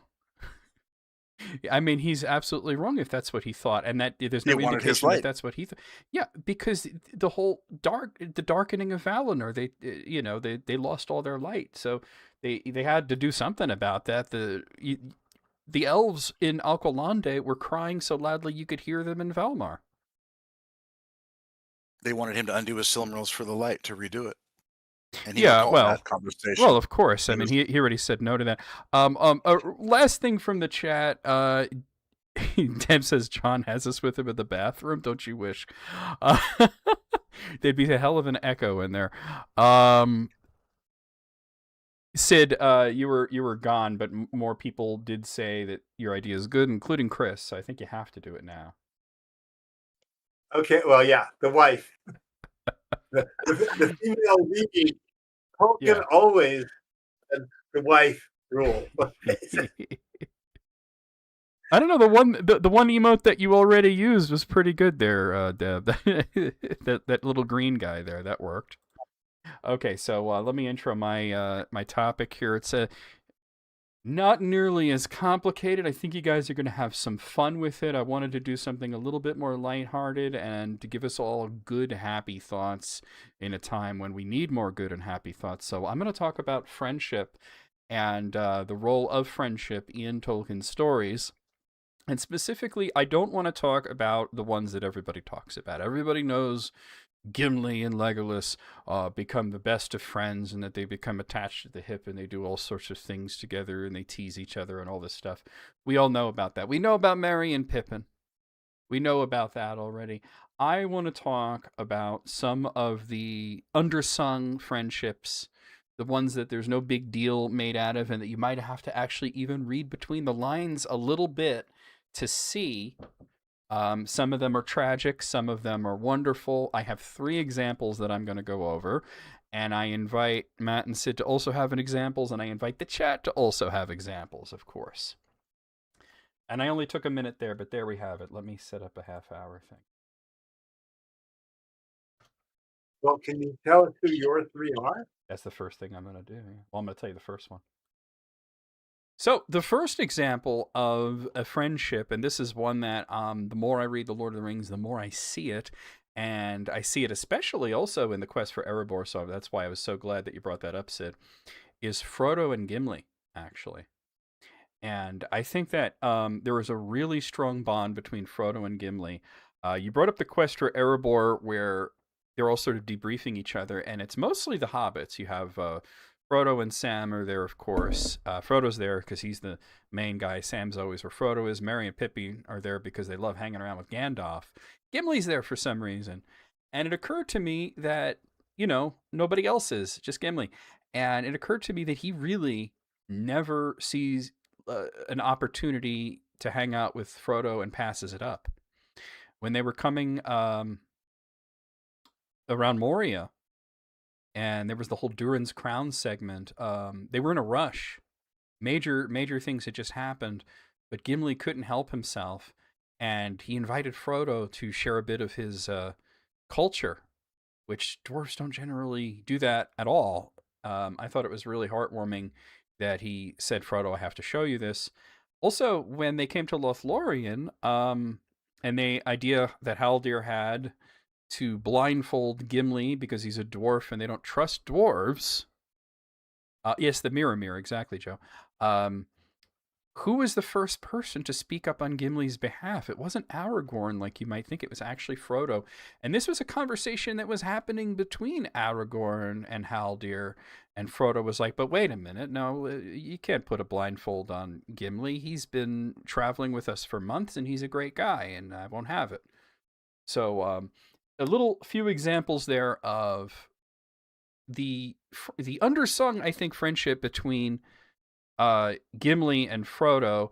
The other 2, there's not as much to say because they're more obvious, but Merry and Theoden had a really heartwarming friendship between the 2, so much so that Theoden dying made Merry almost quit smoking, which for a hobbit is a pretty tough thing, although I don't think Frodo smokes. And the other one is Pippin and Faramir, which they don't get a lot of time together, but their bond was so strong that Pippin named his only son Faramir. So do we have any thoughts on those or any other examples of some friendships and how they make us feel? I've got 2, and they're very opposite of each other. Oh, let's hear it. Okay. Well, the first one I'm going to go with, I guess I'll start with the dark one, and that's Belig and Turin. The friendship was a good one. true. The friendship was true, pretty high octane. I mean, these 2 guys together were able to kill lots of orcs at one time. Yeah. Did a lot of missions together. Belig spoke on Turin's behalf when it came to whether he was guilty or not. When Saros died, yeah. When Saros died and fell off jumped off the cliff, and was always there for him. Always was there for him, even at his own peril, and even at his own discomfort, at his own frustration. That Turin wouldn't come home. I like that you bring that up because there's a few points where he really doesn't like what Turin is doing, but sticks by him anyway. Yeah, and that's a real friend. I mean, that's a friend of just like, I don't agree with what you're doing, man, but I'm here for you, bro. And even to the degree, where I'm here for you and I might die out here with you, but I'm going to be here by your side. Yeah. In the end, as we all know, Turin, he's got some PTSD issues on his own, wakes up from his own nightmare, not nightmare. He thinks he's being He tortured thought he was again, being attacked. Yeah. attacked by the orcs that had him bound to this tree. We can see this as readers that, I put myself in the situation and I'm like, if I'm being assaulted by orcs all day and all night, and I'm exhausted and asleep, I can see how I would lash out. And this is what happens to Beleg, and Beleg dies. And I just love this friendship, and it's a terrible ending. Of course, Turin is He never terribly forgave tragic all the way himself for that around. either. Never forgave himself. Yeah. Yes, and I love that one. Now, the positive one for me that I just love so much is Medros and Fingon. Medros, Oh, why didn't I think of that? Medros. That's such a good one. Well, that's why I'm your Dang. friend, John. Oh, no, that's so Um, good. Medros Mathros is how you say it. Methros is Feanor's son, Mhm. and Fingon is Fingolfin's son. Now, as we know from the Silmarillion, these two have their pointed words and swords at one another, being Feanor's Feanor being the heir The half apparent, brother. Yeah. and Fingolfin being the second Their child their of friendship solved a Inway. succession crisis. Yes, it did, at Fingolfin's expense. And what's interesting here is Maedhros is Feanor's son, and Fingon is Fingolfin's son, which makes Maedhros and Fingon first half cousins Yep. that keep their word to each other in friendship in the way that Feanor and Fingolfin did to resolve their differences. But it was Fingon coming to Maedhros's rescue on this side of the mountain in here, just as in a lot of ways, physically and emotionally and spiritually, Fingolfin came to the aid of Feanor by giving up his claim, by giving up his position, Wow. by Yeah. giving up whatever advantage he had. And it was Fingon who did this for Maedhros, even though Maedhros was probably somebody who might have returned the favor for Fingon. But these are really big. If anybody hasn't read these two in the Silmarillion, That's just go such a good find these chapters on their own. It's such a good example because I mean you're sitting there on the side of a mountain bound by your hand for 30 years, and then suddenly your BFF shows up riding on the king of all birds and is like, I might have to cut off your hand, but we're getting you out of here. Yeah, it's a cool story. Yeah. It's a super cool story. Yeah. That's a great example. Sid, do you have any cool examples of really cool friendships? I have two things. One is themes, the other is examples. As we explore each friendship, I would call on us to look at relationships where the people are opposite and those opposites add to the story. Two, I would look at the consequences of that friendship. Wasn't Mary's friendship with Theoden utterly essential to the death of the Witch King? And I would 1000%. also look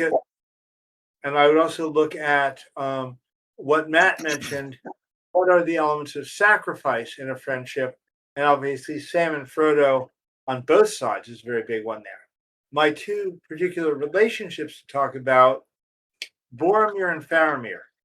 They are presented as in opposition, but that's Denethor's view primarily. Their actual relationship was one of deep love of brothers in difference. And the other one is Gandalf and Galadriel. Gandalf, the invisible wanderer, Galadriel, the all-seeing one who is stable and in the same place. The two of them having an unspoken understanding early on, something is wrong with Saruman, but he's the head of the council and we can't do anything about it. What's going on? And how that unpacked over 1,000 years and brought Saruman down. I love that example because not only because I didn't think of it, because it's really good, but the very wisest of elves have a way of clocking Gandalf Círdan is a good example. And I just wrote about this just last week about how the White Council was Galadriel's idea. She came up with all that. She founded it. She wanted to hand it right over to Gandalf. Yeah. Saruman was like, "Well, hold on a minute, let the big man in the room talk." But Can I add something to what Sid said? yeah, of course. I had written this down. I'm glad he pointed this out. But Gandalf had a couple of big ones. Galadriel definitely, and older, Aragorn obviously. is a big one. I was going to say Aragorn. Yeah. But he is pointing out Galadriel and the power of that relationship. That the length of time of that relationship is very well Thousands taken. of I years. agree with him. Thousands of years. But later in the Third Age, Aragorn being 87 at the time of the Lord of the Rings, they had a very, very deep friendship too. And I was just going to throw that in there as something that was super interesting when you read the stories and dialogue between these two men. They were very deeply entrusted to one another, and I love that. I love that as well. Not only are you right. Actually, I'll jump in right here, Matt. Go ahead. Either we misunderstood each other 8 months ago, or you've changed your view. Because I presented the idea to you that Aragorn was actually one of Gandalf's disciples, and it was Gandalf who sent him off to be Thorngil, and was key in making Aragorn who he was and recognizing his destiny. And at the time, you said you didn't see it so much. I don't know. Are you sure you were talking to me?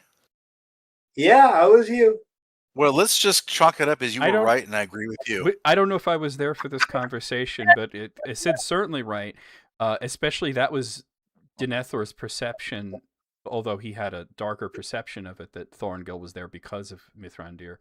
But not only you're right about the friendship of Gandalf and Aragorn, but a lot of people think that the first time we're introduced to Aragorn is in Bree, in the chapter called Strider.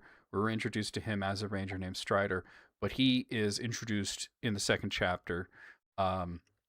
We don't see him, but he's mentioned because the hunt for Gollum is relayed from Gandalf to Frodo, and he tells him eventually that he lost the trail and that he had to call upon a better tracker than him. And he doesn't say, Aragorn the Second Elisar, heir to the throne of Arnor and Gondor and all that stuff. He says, my friend Aragorn. Yeah. Yes. So, love it. And how many times do you hear Gandalf really say, oh, a friend of mine? Not very often. Couple examples from the chat I want to bring up. Bombadil and Maggot is a really fun one from David there. Oh. That's a really fun one. Gorbag and Shagrat, they were planning stuff together. As far as orcs have friends, they might, I guess so. Not really heartwarming, but they were planning to break away from the war and go off and just be, highwaymen together. Gimli and Éomer is one of my favorites. CW Train brought this up because they start off kind of a little bit on the wrong foot. And it's mostly because Éomer says something very ignorant about Galadriel. Yeah. And Gimli says, one of my favorite lines from him was, I will teach you the art of gentle speech, using my axe if it is necessary. Yeah. And the movie made it seem like they were, whipping it out and measuring at that point. But I love the book version of Éomer because he immediately realizes, I've offended him. And he backs down and he says, I'm sorry. I was only speaking the way that everybody in my country speaks. This is what we know. You might know differently. Yeah. And they have that lovely moment at the end where they teasing each other about who the most beautiful woman in all of Middle-earth is, and then they agree to disagree, which is an important aspect among friends. Yeah. There's a bit of humor that is never stated. They're talking about grandma and granddaughter. I know. I don't know that Éomer ever knew that. I mean, he would have known it at some point. Gimli probably knew that, but you're right. Can you imagine, to put it into modern terms, You said Eomer's like, hey, I managed to get a look at that Galadriel, and yeah, she's cute, but her granddaughter, oh my god, you know.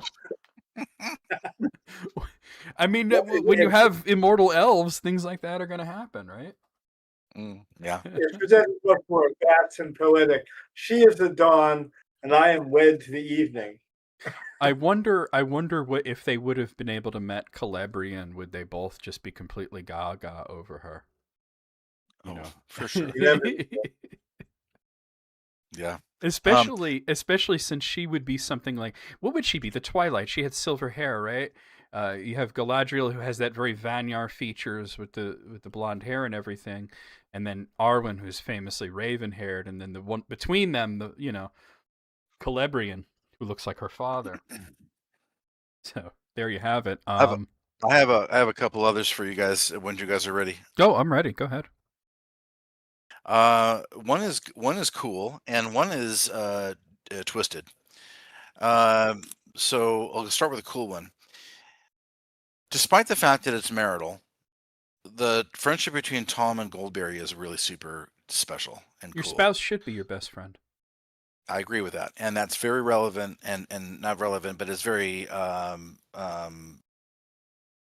seen, in the passages between Tom and Goldberry. We don't see it in the like movies. We see there's it some fun in the book, teasing in there that you only and see just in couples yeah, that are very and close like that. well, he brings her fresh water so she can keep her feet in a wood tub full of lilies and lily pads, flowering lilies. He brings her flowers. He brings her the things that he keeps track of the things that she wants by schedule. He's always aware of what she needs and wants. She stole his And hat. That's what Joe said. yeah, and you know what? In fairness, she is doing the things that he wants to. He's Yeah. he probably can cook, but she likes it and he loves it, and she does it because he loves it and she likes it and she loves it. So Yeah, the I whole feel like you're thing is, going into like a rap song there for a moment. well, There. yeah, they're basically just showing what it looks like to be, hey, can you do this? Because I don't really do it very well. I love you when you do this. Yeah. Okay, I will do it because I love you, that you love that I do this. And they just do that. And it's so about all of that. I love that. Now, the dark one is about the Nazgul. They are bound by a curse. They are bound by alignment. They are bound by their shared nightmare as brothers. They are in this, what you might call the Hooskow, with one another for in excess of about 6,000 years. And the length of the time that they are these so-called cursed brothers, these cursed friends, the only way that the dark side can put friends together, which is where I'm going with Through this, subjugation. through subjugation, perversion, which is always the story from the dark side here. Are they friends? Yes, maybe in the only way that the dark side can really have friends. Obviously, they're bound and they're bound friends, but the duration is important. A lot of them know who they were before they became. Well, They were all kings of men. They at may have, least 3 of them were from Numenor, so they probably right? did know each other. At least those 3 would have Yeah, known each other. yeah, and they may have known each other in certain ways even before or during their fall as the ring took a hold of them, Yeah. I like and the they idea got to better know. that maybe they all hated each other, and then Well, Sauron puts them together and they have no choice but to be I together. agree with that. Yeah. I agree with that totally, John. And that's kind of where I'm going with this. The fact is that the dark side put them together in the only way a friendship can be put together. So you're talking about friendships, and I'm looking at the dark side of the coin for what that would mean on the other side of this. And just to, I don't know, explore it, but I don't mean to explore it, but to think about it. These guys were together a long, long time. Here's a good one. There's one in the chat I'll throw out, but I have another one. Is Gandalf and Gwaihir is a cool little friendship that happens as well. Mm, But mm. here's one that I just thought of. Who is the only character that you can think of that ever teased Aragorn? You have it? No? Well, Okay. Eowyn teased him, but that was in the movie. No, I'm talking about in the book. Yeah. I'm thinking the innkeeper. Oh, Barlow, not to his face though. Not to his Yeah. face. Okay. Barlowman was a little scared of him, and he didn't even know that Aragorn liked him. Yeah. I was thinking of Legolas actually. Legolas and Aragorn have this like sort of breezy friendship that develops from when they meet. They would have met before that because Aragorn had been to Mirkwood to deliver Gollum at least, and he's the only one that kind of pokes fun at Aragorn. If you notice. He pokes fun at him for losing Gollum. Yeah, well, he pokes fun at him for a few times, especially when they were hunting orc together. Yeah. Yeah. Bilbo never. Bilbo did have a good friendship though with Aragorn, but I don't remember him teasing him. I remember Aragorn teasing Bilbo though. Yeah. Bilbo was friends with everybody. I want to pick up on two things that Matt said. One is the theme of subjugation and perversion, but now let's contrast that with the theme of Tom and Goldberry. And there are a couple of things about Tom and Goldberry I want to highlight.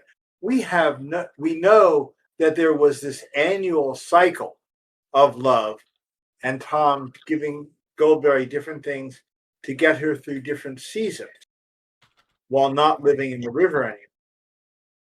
We have no idea how long that lasted. It could have been millennia. But it was simply a perpetual annual renewal where time didn't matter. And that's a beautiful contrast to the Nazgul. Yeah. The other thing about Tom and Goldberry that I think is one of the funniest things in all of Lord of the Rings is at the same moment that Tom is telling Frodo, "Not on two legs is a master of the weather," Goldberry is dancing on two legs in the rain that she made happen. And it's explicit. So that means either Galadriel, the Goldberry doesn't really go on two legs. The TV show certainly thought that, right? Oh my gosh, Sid.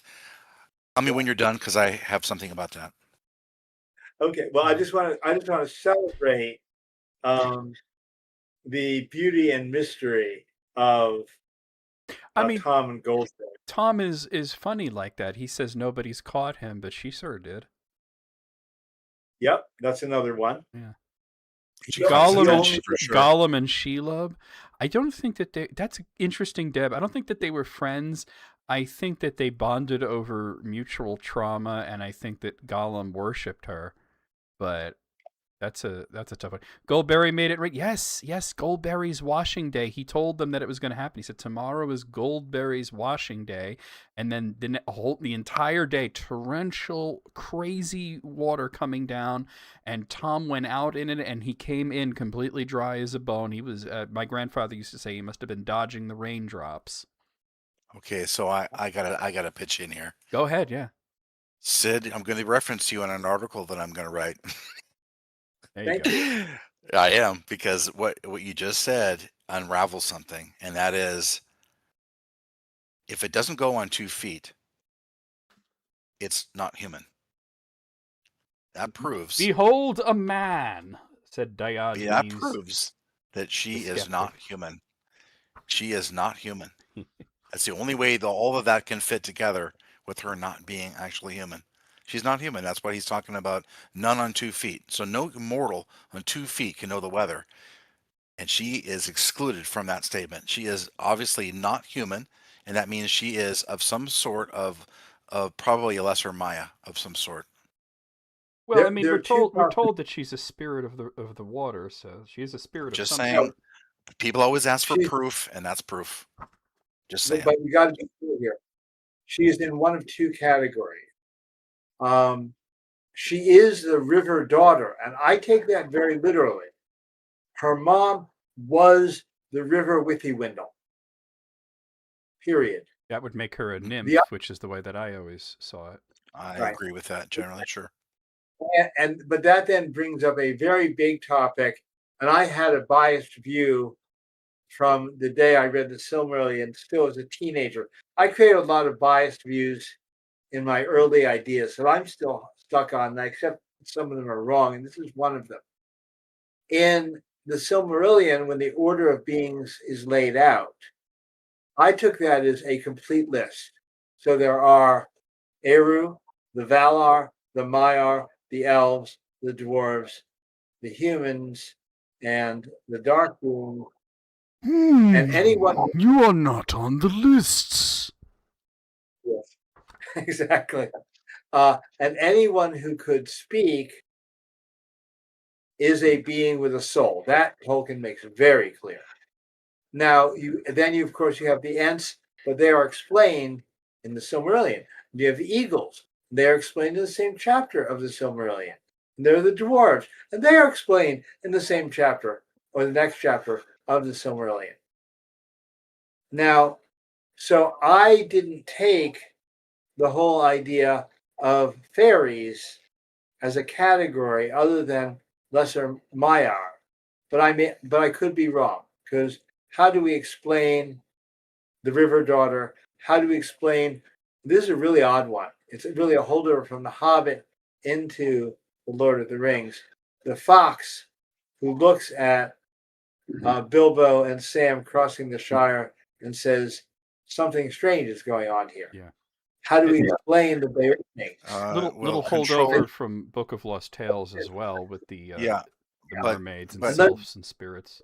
So I now accepted that there is an undefined category called elves or fairies that Tolkien did not specifically mention in the Silmarillion. Well, that might be, but there is one thing, and that is that controlling the weather, is reserved for things that are north of fairy power. We don't know that. This is a control of weather is a Maya type of thing. But hold on, not necessarily. You could be on the same power level, and I don't like that phrase, but you could be on the same degree as a Maiar, but still not be one, like Tom. I think Tom was a Maya. I know you guys disagree with me on that one. Yeah, and that's a whole other discussion. We only have 3 minutes here, so I wanted to bring up one last thing. He was also something else. Yeah. Now, let's see if anybody, if either of you guys know this, because I do have the Silmarillion in my hands, and if anybody in the chat knows it, I'll give it a moment. What was the very first friendship that ever happened in Tolkien's world? And I mean chronologically. Manwë and Melkor. No, they were brothers. They weren't exactly friends. They were in the very beginning friends. I don't know. In the very beginning. That's not mentioned in the Silmarillion. We could that say I'm talking about two people that are not related like that decided they hang out together because they like each other. That's what friends are. Okay, by that definition, Aule and Yavanna. Wait, what did you say, Matt? I didn't hear you. Aule and Yavanna. They're married. Well, you just said earlier that friendship can be marriage. Well, there is one before that. Okay. I'll give you that's a friendship because they're married, but okay. Yavanna and Manwë, when they're talking about Ents and eagles. Earlier than that, Sid, it's one of your favorite passages. You bring it up all the time. Okay, I have what I'm thinking of, but it isn't just two people. So I don't know what you're thinking of, though. I'm thinking of. And then I'll say mine. Now to water had that I knew whom the elves call Ulmo turned his thought, and of all most deeply was he instructed by Iluvatar in music, but of the airs and winds Manwë most had pondered, who was the noblest of the Ainur. Of the fabric of earth had Aule thought, to whom Iluvatar had given skill and knowledge scarce less than Melkor. But the delight and pride of Aule is in his deed of making, and in the thing made, and neither in possession nor in his own mastery, wherefore he gives and hoards not, and is free from care, passing ever on to some new work. And Iluvatar spoke to Ulmo, and he said, Seest thou, Now here, in this little realm in the deeps of time, Melkor had made war upon thy province. He hath bethought him of bitter, cold, immoderate, and yet had not destroyed the beauty of the fountains, nor of thy clear pools. Behold the snow and the cunning work of frost. Melkor hath devised heats and fires without restraint, and hath not dried up thy desire, nor utterly quelled the music of the sea. Behold, rather, the height and glory of the clouds, and the ever-changing mists, and listen to the fall of rain upon the earth. And in these clouds thou art drawn nearer to Manwe thy friend, whom thou lovest. Yes, thank you. I love, because you were always like, look at the snowflakes. Yes. Your fun interpretation of that is one. Smeagol and Deagle, oh my god, David, they didn't even like each other. They only tolerated each other. Got to remember that Smeagol murdered his friend at the drop of a hat. Who was texting me? When he had the ring. I don't think he would have killed him if the ring hadn't been there. But yeah, I want to go. I'm going to one other back as early as what you're talking about. But it's a bunch of individual friendships. Oh, we're out of time here, but go ahead, finish it. Eru and each and every Vala and Maya. He trained them in playing their instrument and using their voice to sing before the song of the Ainu. And that was one of the relationships of the creator of the score, the leader of the orchestra, and the founder of the orchestra in loving friendship with juniors of his own as creative musicians. Okay, I love that. I just want to reply to the chat a few times. Tolkien and Orima, David came up with that one. That's a good example. They're sort of like they're always going off together, hot-headed, ready to start some trouble. Deb is talking about Goldberg, and she could know it will rain without creating it. I think it's made clear that she is creating the rain because it's called Goldberry's Washing Day, and it seems to be a seasonal event, something that she does to sort of cleanse the area. That's why it's called the Washing Day. I just want to address the Smeagol and Deagle thing because Joe Quake said, fishing buddies can't be beat. We have to remember that you got to really read Tolkien's letters to know this, but they were really upset with each other already.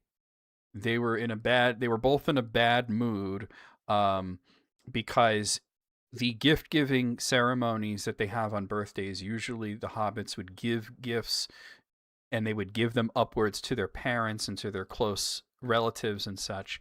And they, from somebody like, Deagle, he, wouldn't be getting a gift from, but Smeagol demanded a gift from him. And apparently Deagle said, it's more than I could afford. So they were both upset because he didn't want to have to buy him a gift. And and Smeagol, whatever the gift was, he didn't like it. And that's why he wanted that ring. So you have to keep in mind that the only thing that really put them together was that they were related in some way, and they were both sort of like troublemakers and miscreants and outcasts that hung out together. Not exactly a shining shining example of a friendship. In fact, in Tolkien's letters, he explicitly talks about before the ring, Smeagol was a lowlife, a thief, and a cheat. And he bullied Deagle. And the deepest example of that is his perversion of the Hobbit birthday tradition. Yeah. Okay. John, what was the one you mentioned just before talking about? Orima and Tolkien, that was brought up by David Bowman in the chat. David, that's a good one. Nice job. That's a great good, one. Yeah. Because you'll notice they're always right. I mean, as soon as the Darkening of Valinor happened, who jumped up and tried to chase Melkor down? It was those two. Did they coordinate that? No, they just both like, all right, you and me, let's go. Yeah. Yeah. Well, it's the knight or fighter and the wrestler. It makes a lot of sense.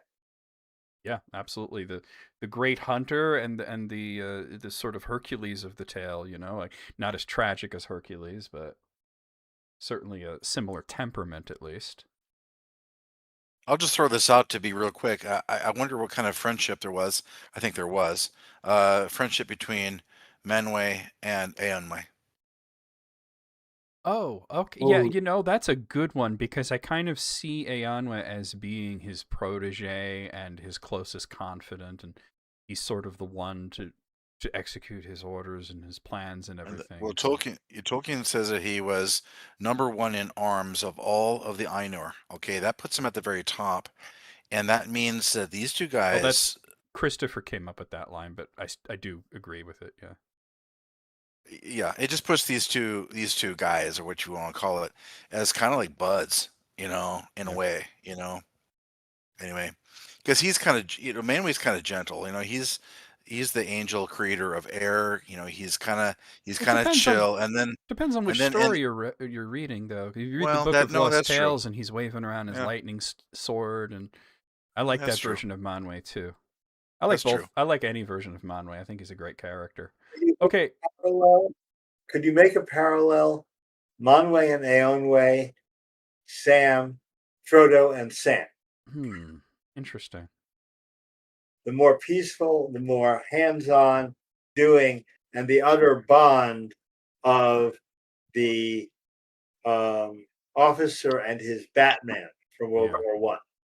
It reminds me of when I have a father of 5 kids. It reminds me when some of the times, very few times, I had to walk in my kid's room and they were fighting or something, and I'm like, look, do you guys want me involved? You're gonna solve it yourself, or I'm gonna get involved.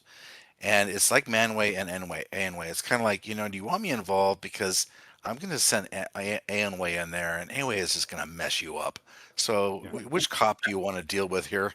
Well, in the Book of Lost Tales, Eonwë and Manwë, they are son and father.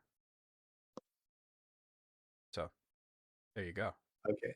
Love it. Yeah. I mean, Eonwë, he was called something else. It started with an F. I don't remember off the top of my head. It was similar. It was like Thirian Way or something like that. But he was one of the Valar. He was the son of the Valar. But they obviously he wanted them to not have children, so he made him the chief Maiar. Cirion and Eorl is a really great one, Joe. I'm surprised none of us thought of that. A friendship that created a nation. Fantastic contribution there. Cirion and Eorl. We're going to move on. Matt. Nice job. Thank you. Nice job. I nice wanted job, something. people. I wanted something lighter, and I think we all had fun with that. The chat came in clutch there. I felt like you guys came up. You guys both came up with some cool ones that I hadn't even. We have the most engaged. We have the most engaged chat online. Yeah, we really do. I think so. All right, Matt. I'm giving you 2 minutes. I know what you're talking about, and I wanted to talk about it too. I almost made this my topic. I'm glad I didn't, and that you're doing it. Oh. Go ahead. Well, thank you. So, for those of you who don't know, an earthquake has happened in the land of lore. And that is on June 18th, just a couple weeks ago, a new Tolkien letter was released to the world and is scheduled to be auctioned on the 8th of July. Well, the bidding is happening right now. Yeah, the bidding is happening, but according to my research, they're not going to accept, the bidding isn't closed until 8 July. Yeah. And this is a letter that was written it was written on the 28th of February, 1966. This would have been 7 years before his death. And it's a very short letter. I'm going to read it. It's very short, only 2 paragraphs, but it's actually packed full of really cool stuff. Now, for those of you out there who have letters of J.R.R. Tolkien or the most recent edition, this is going to come in. Right now, there's 283 A and B. This is going to come in at 283 C for those of you who make these kind of notes. It hasn't been put into the books, obviously, but it's going to be in a new edition in the future. Probably they're going to have to do it. But it's a very cool letter, and it solves, by my count, it solves 6 different things that we did not know or have direct confirmation of, and we're going to go through that here in my segment. And there's my 2 minutes. Okay. You only took 90 seconds, so that worked out nicely. Yeah. Set us up for a half hour. Mm-hmm. Okay, so I had written an article about this just a few days ago because I was asked about it, and I found it fascinating. And what's really interesting is uh, you said there's 6 things, and I saw your comment, and you were making some connections that I wouldn't necessarily make, but the 2 biggest things are in the 2 paragraphs of it. This was written to a child, by the way. We should bring that up. This was written to a child. Mm-hmm. The 2 biggest things in the first paragraph was that the town of Crick Hollow in Buckland, where Frodo bought a house, was Oh, don't based. give it away. Don't give it away. I gotta read the letter. Well, you could read the letter, but let me just say the two Oh, things that I'm taking from it. Well, 3 things actually that oh. I'm taking from it. Uh, Crick Hollow is based off of Crick Howell in Wales. The other is that and this is something we've discussed and debated, the three of us, that the mysterious walking elms that Sam's cousin Hal claimed to have saw in the North Farthing were in fact Ents that were sent there by Gandalf. And then the third thing is sort of in his postscript that Treebeard knew way more about the Shire than he was letting on.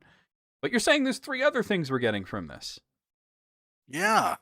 At least strong indication to the degree Okay, of all right, that's what I thought.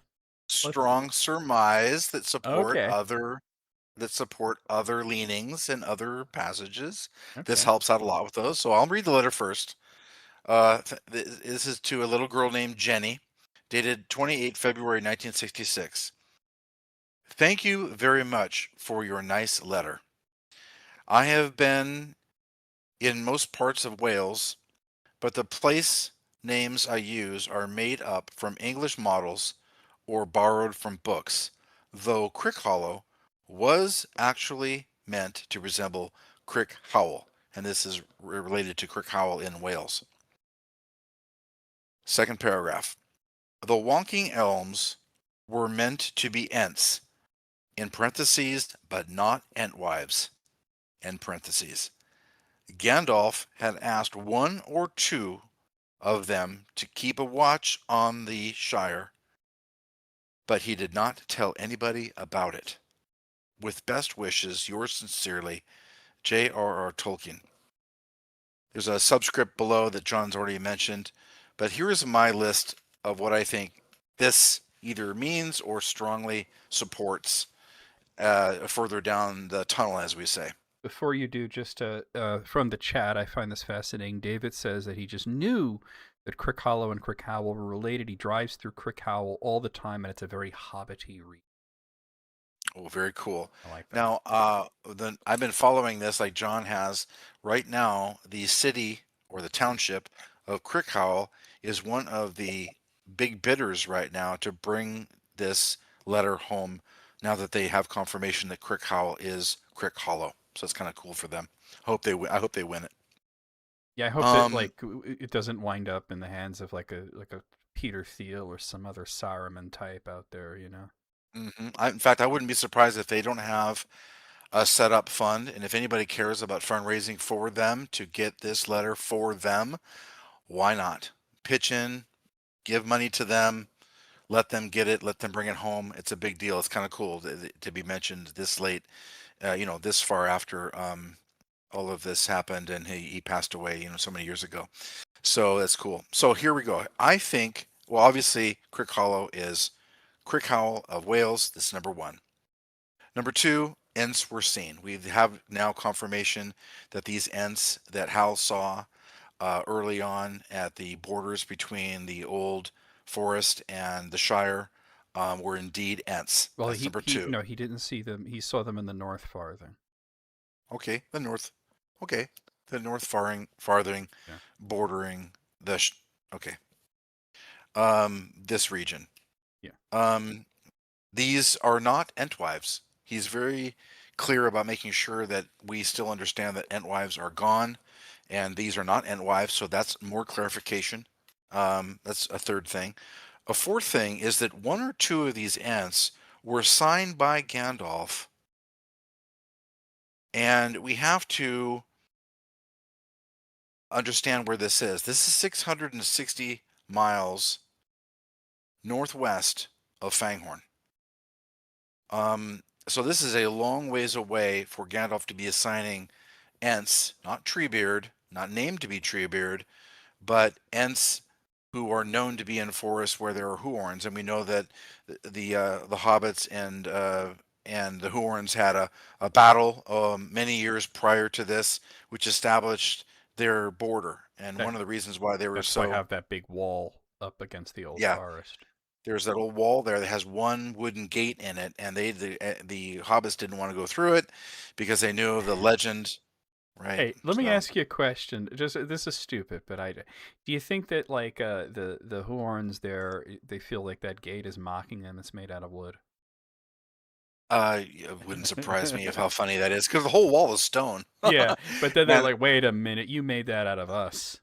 yeah, it's partially well because the hobbits know how to make metal gates. So I mean, they made it out Yeah, of wood. It's a simple latched wood gate yeah. in a stone wall that goes on forever. Anyway, I think that we know this, and this is where this area is, and Gandalf has done this. So there's a couple things here. One, it's one or two Ents. Gandalf is now confirmed to be an assigner of an Overwatch, basically, to this area. Number five is that they were stationed in the Old Forest, not Fanghorn, because I think it's deduced, at least I'm deducing, that we know that birds are the ones who are delivering messages. This is more efficient, especially given the Yeah, separation this of is the part. This is the 660 part of your miles between the comment two. where I was like, wait, why are we talking about birds all of a sudden? Well, because people are like, well, this. I read a comment saying, well, this has to mean that Gandalf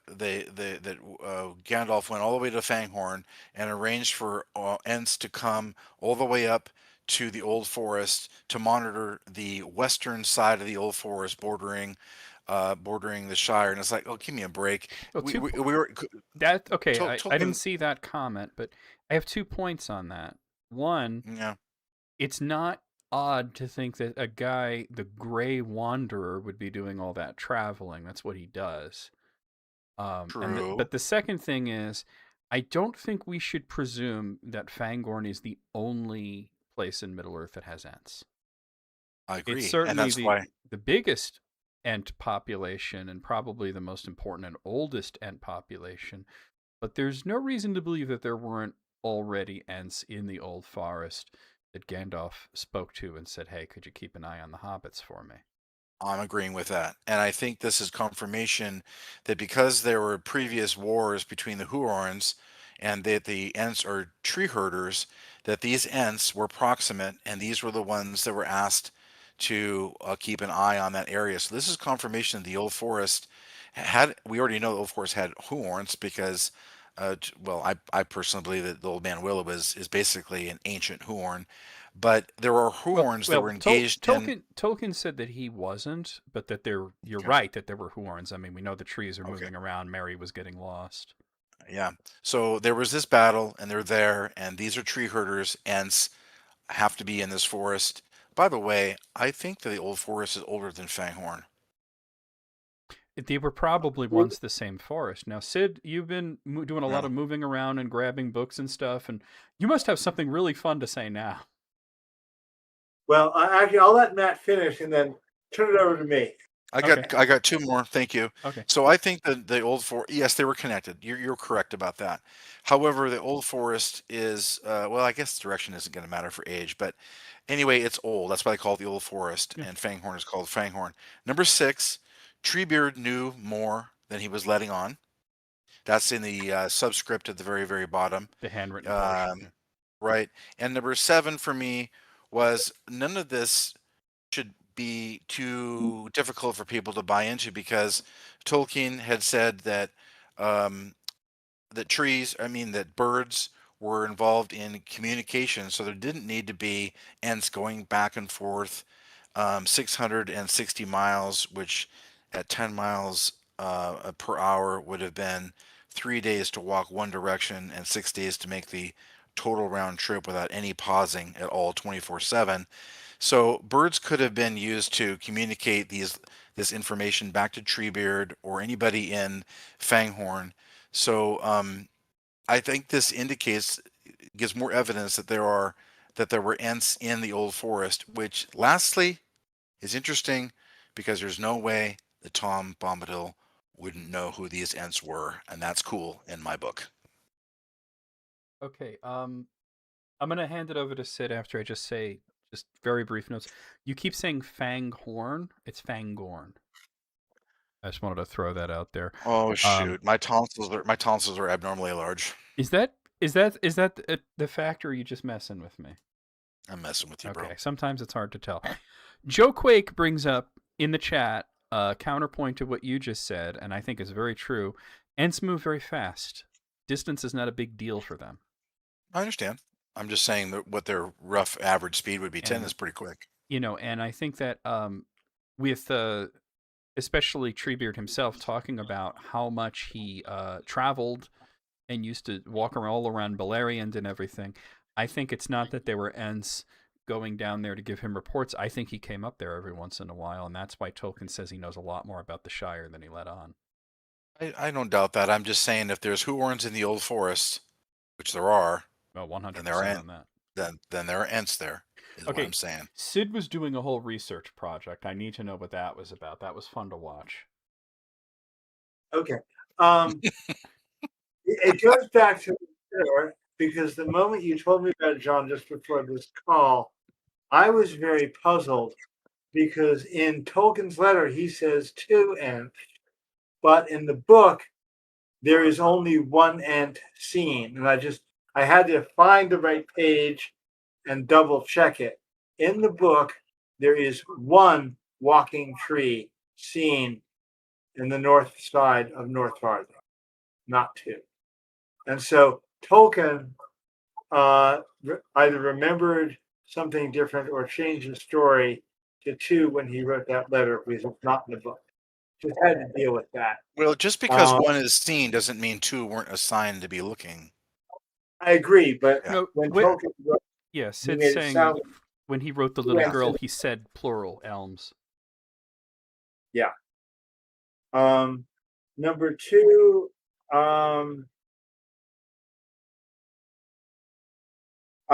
there is a very clear and distinct passage. I had always assumed that Old Man Willow was a horn, and Tolkien's letters absolutely contradicted that. Old Man Willow was a spirit trapped in a tree, and we know that Tolkien occasionally loved to pick up Shakespearean themes, such as Not to be Killed by a Son of Man and Walking Forests. So it is actually a reference to The Tempest, where there is an evil spirit caught in a tree who is not a tree. So that's definitive. Now, were there war? I think it's very fair to say it seems like the dark trees who spoke in fell voices and could move were probably horns. Were there Ents in the old forest? You guys seem to say, well, yes, obviously. I'm not as convinced of that, but also we don't know how well developed was Tolkien's understanding of Ents before he got to writing that chapter. Maybe he just didn't consider Ents until he was writing about Ents and Fangor, Treebeard, Merry and Pippin. I would say, considering that there was a war and it's described as a war. It's described as an invasion. Right. Okay, an invasion that the hobbits eventually won. That it would make total sense per their purpose that the Ents would be in all forests where there are Huorns for sure, and we know there are Huorns there, and they needed guidance and maintenance of their temperaments and sensitivities, especially after this invasion of the Shire and the war. So it just makes more sense. It's just more evidence that there had to have been Huorns there, and thereby Ents there to manage them and keep them not only in line, but to be Overwatch and assigned by Gandalf. They had to have been close. They and this letter says that these walking elms were Ents. So we Yeah, now know. no, Okay. hold on. Let me make a All right. different. I believe Gandalf the Wanderer could have well have known many Ents other than Treebeard. I do not believe that Treebeard would have left Fangorn Forest. He was the governor of Fangorn Forest. He had a job to do. I agree with that. He talks So about I leaving it all the time, though. Well, when temporarily. Well, yeah, not. when He talks about all those travels and all the places that he's walked to when he talks to Merry and Pippin. Sure, but he's not the I Overwatch of the Shire. No, I didn't say that he was. Okay. hold on. Let me speak, guys. I went last for a reason, not to be interrupted. John, I believe that those stories were about when there was one vast forest that encompassed both what is now Fangorn Forest and the old forest and everywhere in between. That's when, in my view, Fangorn Treebeard wandered widely. But when the forest was all but destroyed, I believe that he remained in the Fangorn Forest, named after him. In the same way, Winston Churchill, okay, there were those flights out to meet with Roosevelt, but other than that, Churchill during the war stayed in England. I really see Fangorn as that kind of type, but I do think that Gandalf, being a wanderer, could have wandered around and met a couple of elms who were younger and more like Quickbeam and said, "Hey, could you guys go north and watch this place called the Shire?" And that they came back and told um,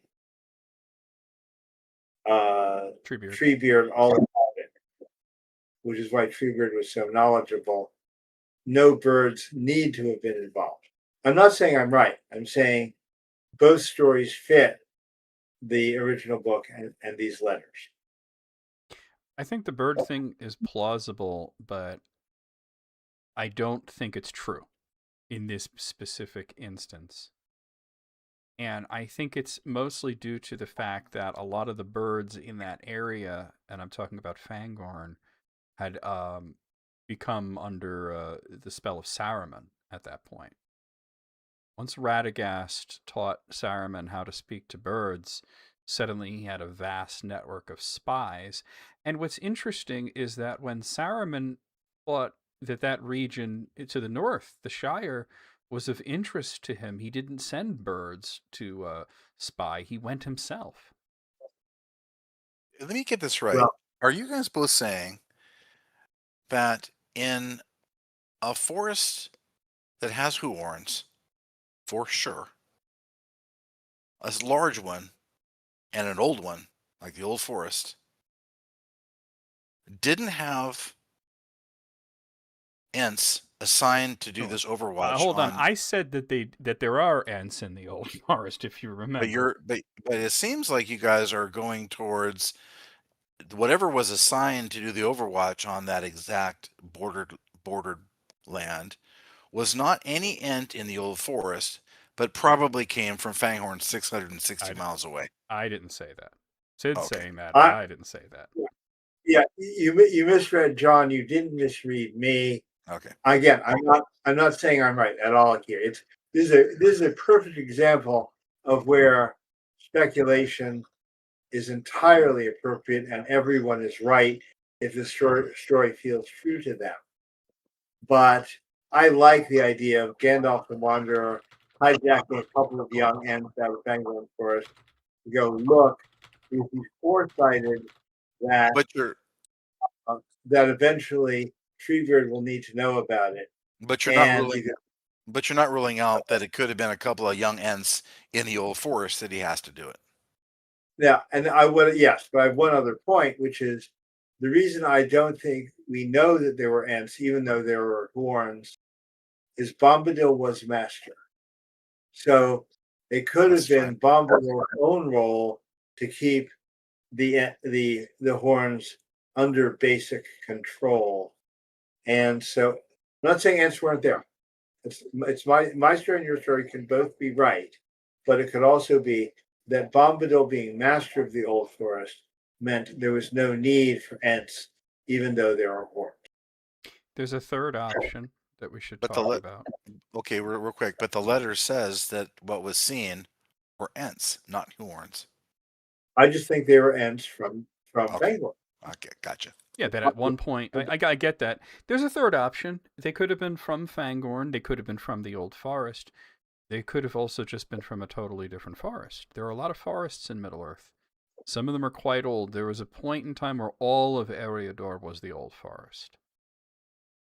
So any place where there is an old growth forest, I think you're likely to have some ents there, even if it's like not a big community like you have in Fangorn Forest. Well, I think you could be right. That's true. Yeah. But any ent that's entering the forest, the old forest, isn't going to have a power structure problem with Tom. Tom's the boss, even over the ents. Well, Agreed. he's John, a specific possibility from what you said is Dunland. Yeah, absolutely. It is actually short. It is forested, and it is a relatively short journey to the Shire. It's probably the closest old growth forest to the old forest that there was.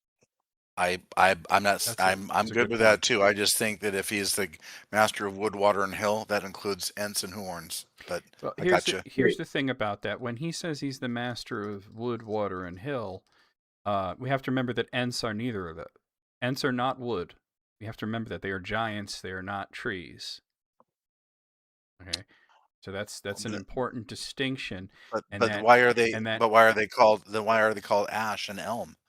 They have names and they have who's named tree Ash? species. Who's named Ash? We have they take on the forms of trees that actually have a subspecies name. But that's their name. They name each other that. Okay, they're a hobbit. Okay. All the hobbit women are named after flowers. That doesn't mean they are flowers. Well, okay, but that's a little different. It's the same thing. When you care about flowers a lot, you name your children flower names. You care about trees, you name your kids trees. Are you saying that the horns themselves are not trees? No, the horns are trees. The horns are trees. The ents are not. John, I have to radically disagree with you on two things grounded in the text. I want to give you homework. Read this before next month. But one is the original story of the creation of the ents by Yavanna is that she gave trees voices to protect the tree.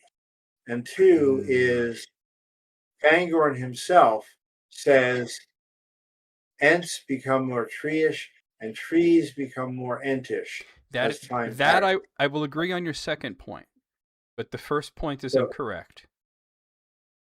Mm-hmm. What Iluvatar said was that spirits will come from the outside and they will go into the animals and they will go into the plants, and that wait. Let me finish.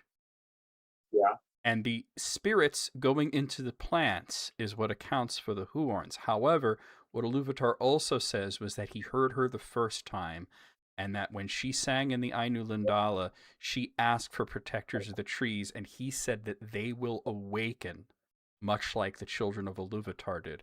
Ents are people. We also have to understand the nomenclature. Ent means giant. And that before they were the shepherds of the trees in the story, they were just a bunch of giants that were working for Saruman. I radically disagree on all counts. I think it's very clear that any, it says earlier tonight, any speaking being has a Thea, a soul. I didn't say that they did. And that the creation story involving Yavanna and Manwe and ents and eagles and Eru is the story of spirits being sent into trees to become the caretakers and protectors of trees who spoke, and that the born form had two qualities. One is a tree becoming entish, but not all the way there, but then also poisoned by sarin or perhaps Melkor. So I think it's very clear if that's what it said, but that's not what it says. Well, let's both go back and read it. I have it right here. Do we have time? Of course we have time. No, we have to solve this. Yeah, I mean, exactly. Yeah, but we can't come to. I tend to agree with Sid because of the number of passages that says that's the way it is. Wait. You guys can't talk at the same time, because when I have to say one thing to both of you, and then John, you're on it. Beware, impatience is the first step towards the fall into pride. Okay. Speaking of impatience, as I was trying to say, anytime somebody talks while Sid is talking, his microphone glitches, and I can't understand a word anybody is saying. This is what it says. O Kementari, Eru hath spoken. Do then any of the Valar suppose that I did not hear all the song, even the least sound of the least voice? Behold, when the children awake, then the thought of Yavanna will awake also, and it will summon spirits from afar, and they will go among the Kelvar and the Ulvar, and some will dwell therein and be held in reverence, and their just anger shall be feared, for a time while the firstborn are in power, and while the secondborn are young. But dost thou not remember, Kementari, that thy thought sang not always alone? Did not thy thought and mine meet also, so that we took wing together like great birds that soar above the clouds? That also shall come to be by the heed of Iluvatar, and before the children awake, there shall go forth with wings like the winds of the eagles from the lords of the west. That's what he said. Now, my point is, if you look at books, in the history of Middle-earth, and you read about the creation of the Ents, and I mean not Avali and Yavanna, but Tolkien creating Ents as creatures, he didn't create them for the Silmarillion. He created them from the Lord of the Rings, and they were tree Ents and stone Ents. And what he meant was, Ent is giant. So tree Ent is a giant that lives in a forest. Stone Ent is a giant that lives in the mountains. We already saw the stone Ents in The Hobbit. These are the tree Ents. They're described as having giant feet with 7 toes on them. Trees don't have feet. Now, we agree with that. So I'm saying that they are giants that, from a distance, if you squint, look like trees. But they are not trees themselves. The Huorns are 100% trees with spirits in them. They are walking, talking trees. Now, Sid, the one thing that you're 100% on is that sometimes the trees become Entish, and sometimes the Ents become tree-ish. But that doesn't mean that they are what they are not. That is my point. Let me weigh in now. I have something. Yeah. Yes, they absolutely. Okay. So the Lord of the Rings explicitly credits elves with giving the Ents the gift of speech. Before the elves arrived, the Ents were silent. And in quote, Treebeard says, the elves began it, waking the trees up and teaching them to speak and learning their tree talk. They always wished to talk to every. So these were trees who were. No. They said the elves taught the trees to speak. It doesn't say that the elves taught the Ents to speak. It says that the Ents were silent and living as shepherds, but the trees were unable to speak. And in quotes, elves began it, waking the trees up and teaching them to speak, to learn their talk. And this is why the Ents always revered them. Now look, John, I'm not against you totally, because you're right. They are definitely a hybrid. They have feet. They are giants. They walk kind of like a half between a giant being and a tree. I totally agree with you there. I just think that there's an accurate middle ground to what these are, while at the same time they are awakened trees that were taught to speak by the elves. But that's the point that I'm having a hard time. They're not awakened trees.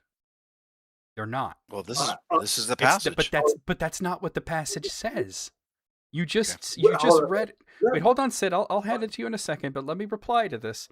It says the elves taught the trees to speak. It doesn't say that they awoke the Ents.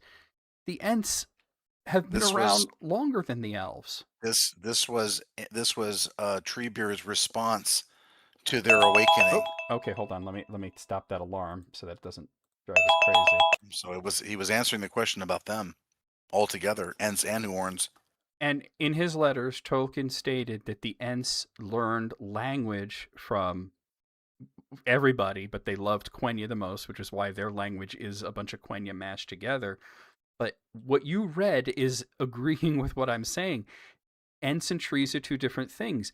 The Ents are referring to trees, and they're referring to Ents. They don't ever get them mixed up. Go ahead, Sid. I would like to, please. I just listened carefully to the passage you read aloud, and I interpret it completely differently. And I believe both interpretations are valid.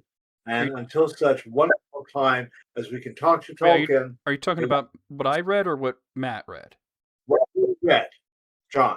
Okay. I can read what you read as saying, and this for me puts everything we've just said together, including the contradiction, that spirits came into the trees. A spirit is a fea. A fea is the capacity, includes the capacity to speak. And that was done by Yavanna's variation on the song, and also Manway's, which called forth an idea Eru hadn't had, that trees and eagles would speak. And then these spirits went forth, and they manifest in three forms. Trees that would have the capacity to speak. The great eagles, which were angelic forms, and the later eagles of Manwë, that, physical eagles, as you see in The Hobbit and The Lord of the Rings, which are two different categories of speaking angelic eagles and speaking embodied eagles. He did wind up changing his mind on that one later on, just so you know. Let me just finish. Go ahead. But I believe that you can reconcile the different stories about Ents and language by saying the spirits came and entered the trees. The one thing that is never explained is where the Entish language, the language of the Ents, which is slow and long. They joke, maybe they spent a month just saying hello to each other with their full names. Okay. No one says where that comes from. It's in Appendix A. But what does it say? It's Quenya. It's really long-winded Quenya. Okay, I missed that. But we don't know. It's the very last thing in the Lord of the Rings. It's like right before the index. So if you want to look, that's where it is. I will go look it up. In that case, the Ents had the capacity to speak from being spirits put into trees. And then but they were given a language by the elves. They didn't have a particular language. They were given Quenya by the elves, and they adapted it into long-winded Quenya, Entish, and also could speak to the elves and later learned the common tongue. But actually, let me just expand on that slightly. What he said was, they picked up all the languages. It's just Quenya was the one they liked, and that's the one that they used. And there's one more piece. There's a contradiction around the giant trees and giant just giant stones.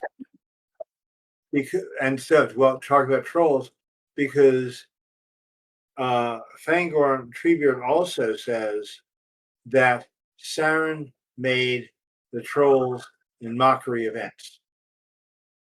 And that contradicts. He said Morgoth, but yeah. Morgoth, yeah. Morgoth made the trolls in mockery of Ents, which is, again, it's a different version. It's a different story, as we've been talking about all night. For those of you who are listening, this is book 3, chapter 4, and the context of this is Treebeard is answering the question of who woke up the Ents and the Horns as trees in general. And his answer, Treebeard's answer, says that the old elves were the ones that woke up the trees, of which he is a part of the group, according to this explanation. It's about a paragraph long. Wait, what are you looking at? What page are you looking at exactly? Because I'm confused by what you're saying. It's book 3, chapter 4. I don't know the page. I'm not looking at the page right now. Could you tell me the page? Book 3, chapter 4. I mean, I have book 3 right here. He's giving a one paragraph. Treebeard. That's the chapter, right? Yeah. No, that's chapter 4. Oh, that's what you said, chapter 4. Yeah. Yeah. What is the? What I'm saying is he's lumping. What I'm saying is, John and Sid, is I'm not. I'm saying actually is confusing, so I want to actually I'm saying look at it. Both interpretations aren't just valid in that they're right as valid. Okay. They're both actually right. It's a hybrided answer. Okay, could you tell me the page? I don't have it right in front of me. Well, you're looking at the book, aren't you? I'm looking at a synopsis of it. Oh, I'm not looking at the actual book. Well, I didn't think I had much time to look at the book. We're completely out of time, but this is fascinating. It is. It's very fascinating. And I want to find out what you're talking about. I'm looking through. It's not a very long chapter. I'm staying with you all, but I'm drifting off into a Hornish sleep. Okay, we will end very soon. It can go on for centuries. I mean, we could. When the Entmoot meets, it takes a very long time to say anything that is worth taking a very long time to say. I'm going to look in my digital copy. That'll be faster. Because you said it said something about the elves started it. Yeah, but the context of the question is who woke you up? Who woke the Ents and the Horns up? And because he's giving an answer that lumps them together... I just searched for who woke, and the elves started it, and nothing comes up. That's why I'm trying to find the page that you're talking about. We're going to have to come back to this at our next... Now keep going. I'm happy. Yeah, right, exactly. I'm just trying to find that because it doesn't. It's just the way that you worded it was like very confusing, because you're saying that the question was about trees and Ents together, and that's not the case. It is. It's let's see here. It's Lord of the Rings. All right. Explicitly credits elves with giving Ents the gift of speech. So the Ents are woken up by the elves, and the Ents are given speech. Those two things came from the elves. Where does it say that? That's what I'm trying to find. I'm trying to find that because I don't believe some AI overview or wiki or whatever. Okay, I see what you're saying. I mean, I see where he says some of my kin look like trees. But that's not what you're looking for.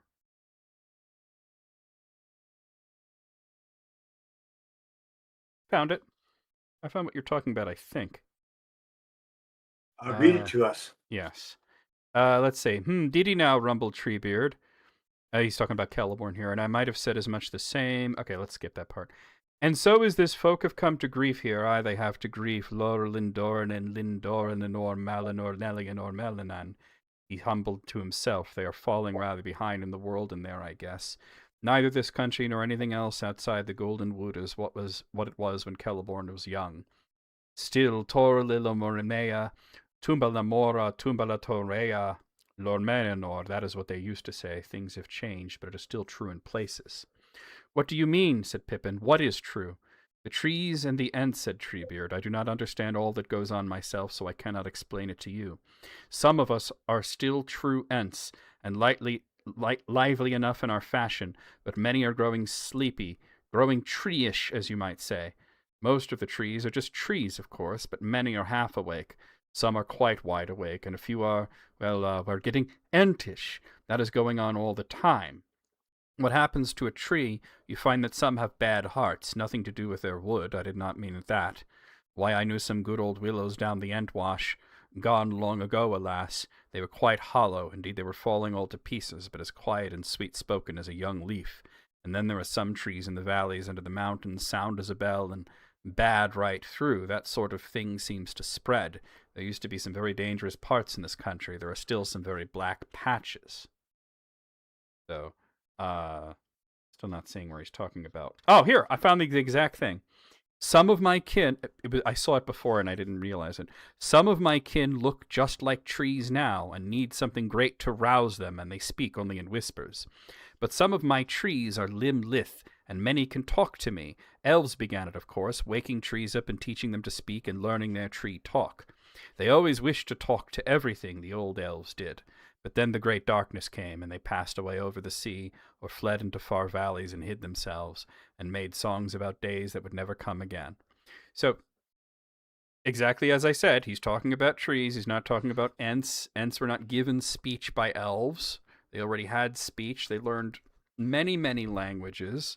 They just like the Elvish language the best, which, since Sid is still here, and since he was curious about it, and since it's the easiest thing in the world to find, being the very last thing written in The Lord of the Rings, in Appendix F. Oh, actually, well, that's the Hobbit, Gamgee, and Brandywine thing. But the Ent thing is in Appendix F. Here it is, Ents. The most ancient people surviving the Third Age were the Onodrim, or Enid. Ent was the form of their name in the language of Rohan. They were known to the Eldar in ancient days, and to the Eldar indeed the Ents ascribed not their own language, but the desire for speech. Their language that they had made was unlike all others, slow, sonorous, agglomerated, repetitive, indeed long-winded, formed of a multiplicity of vowel shades and distinctions of tones and quality, which even the masters of the Eldar had not attempted to represent in writing. They used it only among themselves, but they had no need to keep it secret, for no others could learn it. Ents were, however, themselves skilled in tongues, learning them swiftly and never forgetting them, but they preferred the languages of the Eldar and loved best the ancient High Elven tongue. The strange words and names that the hobbits record as used by Treebeard and other Ents are thus Elvish or fragments of elf speech strung together in Ent fashion. Some are Quenya, which can, such as Toro Lilamea Turambala Morna, or Tumbala Torea Lormenanor, which may be rendered forest many-shadowed deep valley black, deep valley forested gloomy land, and by which Treebeard meant more or less there is a black shadow in the deep dales of the forest. Some are Sindarin, such as Fangorn, Beard of Tree, or Fimbrithil, Slender Beach. So we were both right on that one, Sid, about the languages thing. Well, let me add one thing you read there is the language of the Ents was not Quenya. Yeah. It was something completely. Yeah, well, that's why we were both right, because they adopted Quenya, but they did have a secret language. And the way that I reconcile everything we've said, again, this is my interpretation, and I have no problem with other people seeing it differently, is that there's a distinction between the capacity for a language, the awakening of the capacity for a language, and individual languages. So to me, you and I disagree, John, because I do believe that spirits were sent into trees and the trees became Ents, and everything that Fangor and Treebeard says about Ents becoming more tree-ish and trees becoming more Entish says that. And that capacity for language is because the souls, the spirits, were sent literally into trees. You and I disagree about that. Yeah, you know, I'm kind of coming around to your way of seeing it a bit more, though. I still think that Ents and trees are distinctly different beings, but they do have the same origin. I agree with that. I'm on the middle. I'm in the middle of not to agree with two different points, but I believe that there's a hybrid point between the two that is accurate. Yeah, that's what I'm That's thinking. all I'm saying here. That's where I'm at now. Thank you, Sid. And by the way, I want your thought on something, because this is really, you keep mentioning this, and it's not untrue. It's very true. And maybe this might be a discussion for next time, but I will bring it up here before we end. You mentioned that speaking is the mark of having a soul, which is sometimes called a Fea. They're not always Fea. Sometimes they're what is the other word? No, they're always Fea. I'm thinking of Heroa. Legolas speaks to rocks. He hears the voices of stones. Now, I can possibly reconcile this as because they were stones that were delved by the elves of Eregion, that they were imbued with a bit of elvish magic, and that's why he could hear their voices. But it is one of the strangest bits in the Fellowship of the Ring when Legolas interprets the words of stones in Holland. Can I offer my opinion on this when you're ready? First, what chapter was that in, so I can look it up? Okay, I can tell you. Hold on. Let me. I still have it up, I think. So if you're ready, I have something to say about that. Yeah, that's in the chapter "The Ring Goes South." No problem. On to you, Matt. Yeah. In metaphysical philosophy, there is this concept that all things created are fulfilling their purpose perfectly. And that rocks, even though they don't seem to be anything to us, just as Bjorn tells us that people think that the bees and the frogs and the squirrels are lesser than they are. Legolas is seeing that there is the same thing in a rock, that it was made by the creator, and it is itself is a receptacle, not a small receptacle, but a receptacle of the Ainulindala. And in that form, it is perfect. And in that form, it has its purpose. And in that form, it is a thing created to be honored. And he's tapping into that Tao Zen aspect of all things created. And of all the people in Middle Earth, the firstborn are probably the most able to do that kind of thing. And he might be having what we might call a prayerful moment in the Zen garden of what he is seeing at that moment, to be in peace with his surroundings, at peace with himself, at peace with the mission they have in front of them. And that's his recognition of that. And I think that's what's kind of going on there. And I think Tolkien is super brilliant to point it out. I agree with what you say. It's just that my question was, do the rocks have souls? Sid? I would say no. There's a difference between having thoughts and having a spoken voice. That's very true. I'm going to talk entirely from my perspective on the same theme, as both a Christian and a Zen Buddhist and a Taoist, all three. So when they the census comes along once every 10 years and they ask religious affiliation, you just write yes. No, I write all of the. And by the way, Joe, see those two quotes perfectly. That's why it's a hybrid thing. That's why Matt turned out to be on the money about the tree thing. I want to hear you, because you are a Buddhist, you're a Christian, you're a bunch of things. I want to hear your thoughts. And the Taoist, and I actually believe that human beings are lesser than all their spoken creatures and speaking creatures in an important way. If you ask an electron, and I've done this, why do you follow the laws of physics? That electron says, I am obedient to the will of God. He has made the physical laws that we call physics, which we understand as best we can, and it tells me orbit that atom because there's an electrical charge imbalance, do it. And I'm simply, in following the laws of physics, I'm doing my job. I'm obedient to God. Yeah. And the problem is, humanity isn't better or more thoughtful or anything. We are lesser because we don't always follow the will of God. And there is natural law that we are uninformed of, have lost, and sometimes, worst case scenario like Saren, disobedient to. I'm no religious person, certainly. I would describe myself as spiritual, but not religious. But I will say that what you are saying does harken back to the Adam and Eve story, which I'm very familiar with, was that the capacity for evil only came after eating from the fruit of the tree of knowledge. So that with all our big brains, what are we really doing? We're creating terrible AI. We're killing each other. We're doing all the worst things. We're also doing some really wonderful things, and that can get lost in all the terrible things that are happened, which is why when I came into this in such a terrible mood about the state of Quora and the state of generative AI and all the terrible things going on in the internet and the world in general, I wanted my section to be about friendships and fun things like that, you know, because I think that we have to say, yeah, are we worse than the inanimate objects around us?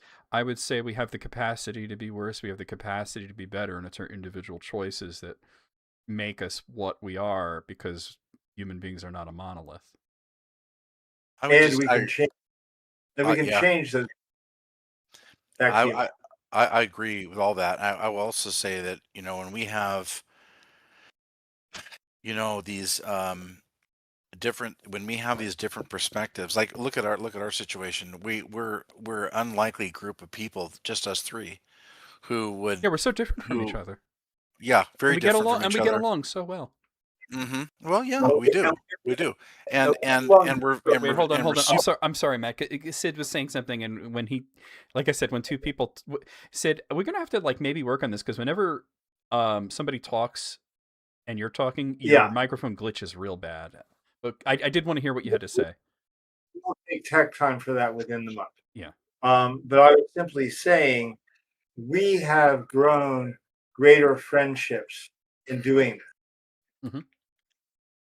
And this is what I'm talking about when talking about Tolkien created an author named Tolkien. We create ourselves, we create our friendships, and that is our greatest gift.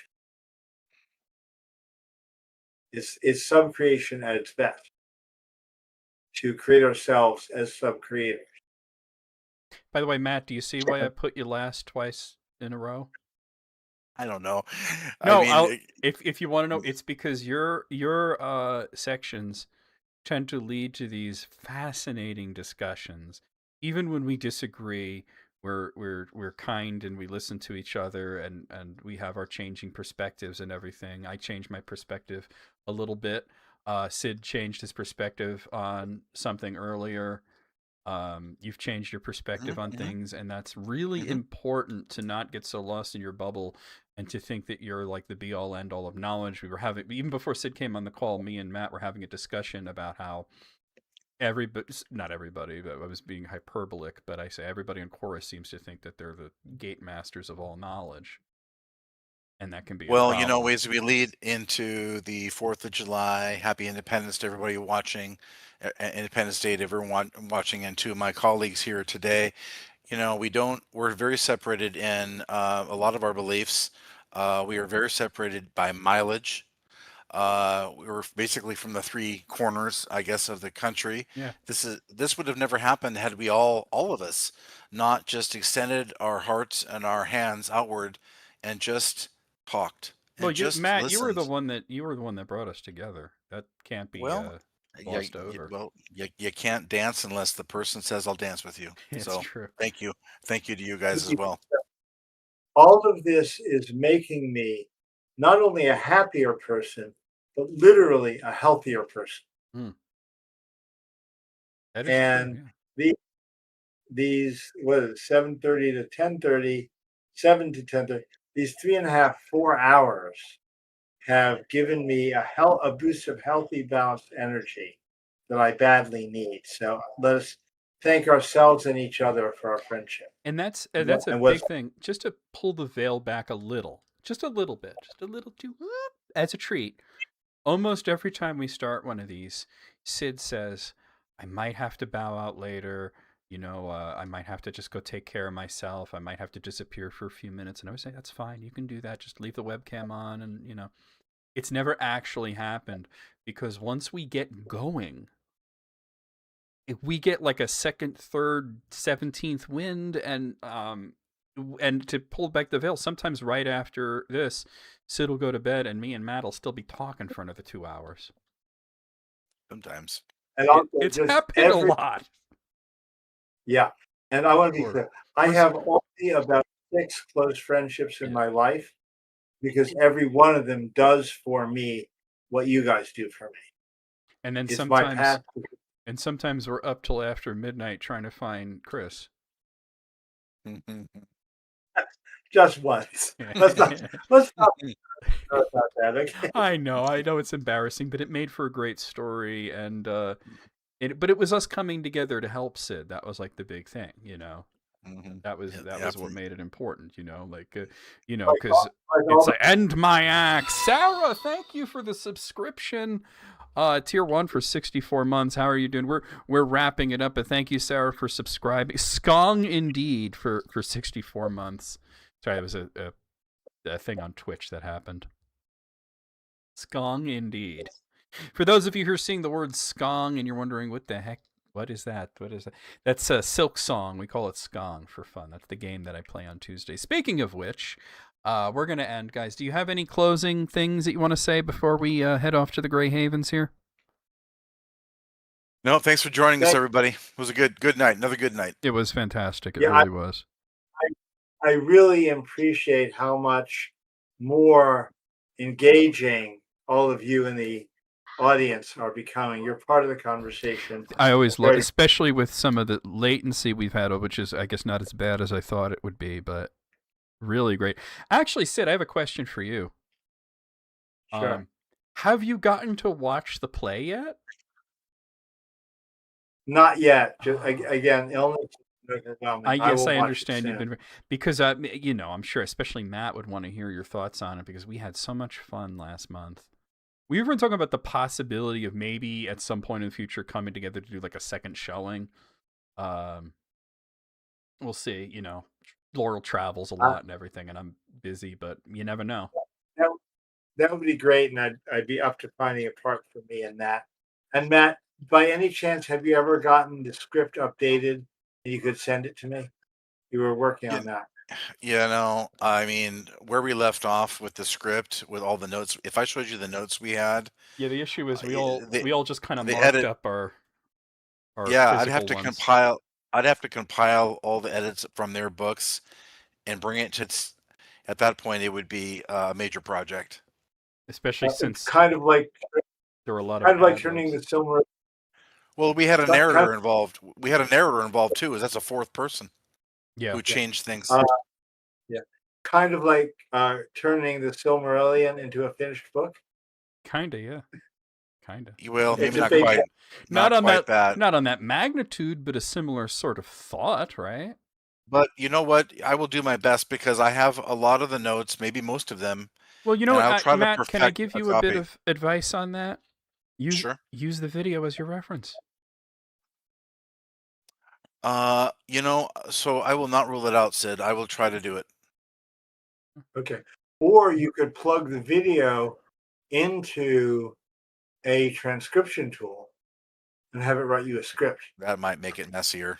Because those things are terrible. Yeah, I'm gonna have to do it manually by my script and by editing the good old-fashioned way, and then I can turn it back out again to be. Because I mean, there's a part where Laurel's singing, and you know, and there's parts where I'm making animal noises.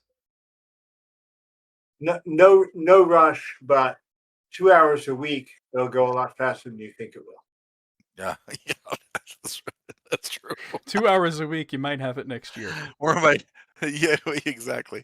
It was a lot, but I take it under encouragement and advisement. So thank you both. Because we did to pull the veil back further, for anybody who wants to know, in the lead up to it, we had a table read, and then we had 2 different rehearsals, and at each of those things there were rewrites, but none of that happened digitally. We all have our physical scripts. Mine is still sitting here, and I've marked it up with like a whole bunch of different things. Some of it is me changing lines, but some of it is also me making notes to, okay, Laurel has an extra line here, or Matt's going to say something different here, or the narrator needs to come in here. And I would imagine that Laurel's script looks completely different and Matt's script looks completely different. Yeah, anyway. I will try to get it done, and I think I will get it done. But it's just a matter. I can't pin myself down on when that's going to be. Not a problem. Yeah. That's what Thomas Jefferson. Sorry. It's what Thomas Jefferson did in order to draft up the Declaration of Independence after everybody finished talking. It's a piece of work to do. It reminds me of a famous quote by the French philosopher Voltaire. In 1766, he said this: "To hold a pen is to be at war." Voltaire also drank 9 cups of coffee a day, and boy, is that a mood. That'll make you warlike. You'll be at war with the commode. Yeah. And you'll lose. Yeah. You'll be disappointed. I love coffee. Yeah. Coffee is my favorite drug. I only have 1 cup a day, sometimes 2, but usually just 1 a day. And thank you from everybody in the chat. Everybody's just saying that, fun, thanks, good job, guys. Well said, Sid. That was to your philosophical part earlier. But I'm going to go over the schedule for you guys real quick, and then we're going to end. For those of you who are watching on Twitch, you guys know that I stream every day of gaming content. Tomorrow afternoon, we will be playing Dragon Quest VII Remake, which I've been enjoying greatly. Saturday night, more of Xenoblade Chronicles 2. Sunday night, more of Deltarune. That's exciting. Deltarune. Monday afternoon, Street Fighter 6. Tuesday night, Hollow Knight Silksong. We might finish that. Wednesday afternoon, we'll probably finish Sea of Stars, Throws of the Watchmaker. And then Thursday night, a week from today, this is relevant to you folks watching on YouTube, I'll be live, and I will have this lovely book here, The Return of the King, and I will be reading it to you folks. And we've gotten to some very exciting stuff. We finished the Siege of Gondor, so we got the Ride of the Rohirrim up next. Siege of Gondor, by the way, they really dropped the ball on that in the movie. I realized going through it, reading it aloud to people, and how exciting it is. They could have done that one better. But anyway, for those of you watching on YouTube, the live is about to end. For those of you watching me on Twitch, we're going to raid out, as we always do. I just need to find somebody to raid. Thank you, everybody, for coming by. Thank you for the follows and subscribes. Sarah, thank you for the paid subscription on Twitch. I am going to raid... oh, there's so many people on. Wow, look at all these people. Shiny Mary. Good night. Good night, all. Good night, Sid. Shiny Mary. Take care, Sid. Happy Independence Day to you. One of my good friends Thank here you. Playing Xenoblade Chronicles 3. Amazing game.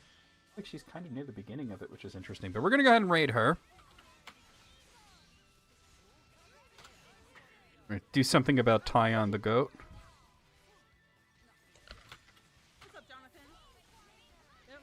Alright, guys, for those of you on Twitch, copy that, paste it as we head into Shiny Mary stream. She is playing Xenoblade Chronicles 3. You guys know how much I love that game. We'll see you guys over there. We'll see you guys on Discord. We'll see you guys tomorrow for Dragon Quest VII. And for those of you watching on YouTube, I will see you, well, I'll see you in the comments section, and I'll see you next Thursday for another stream of Lord of the Rings Return of the King.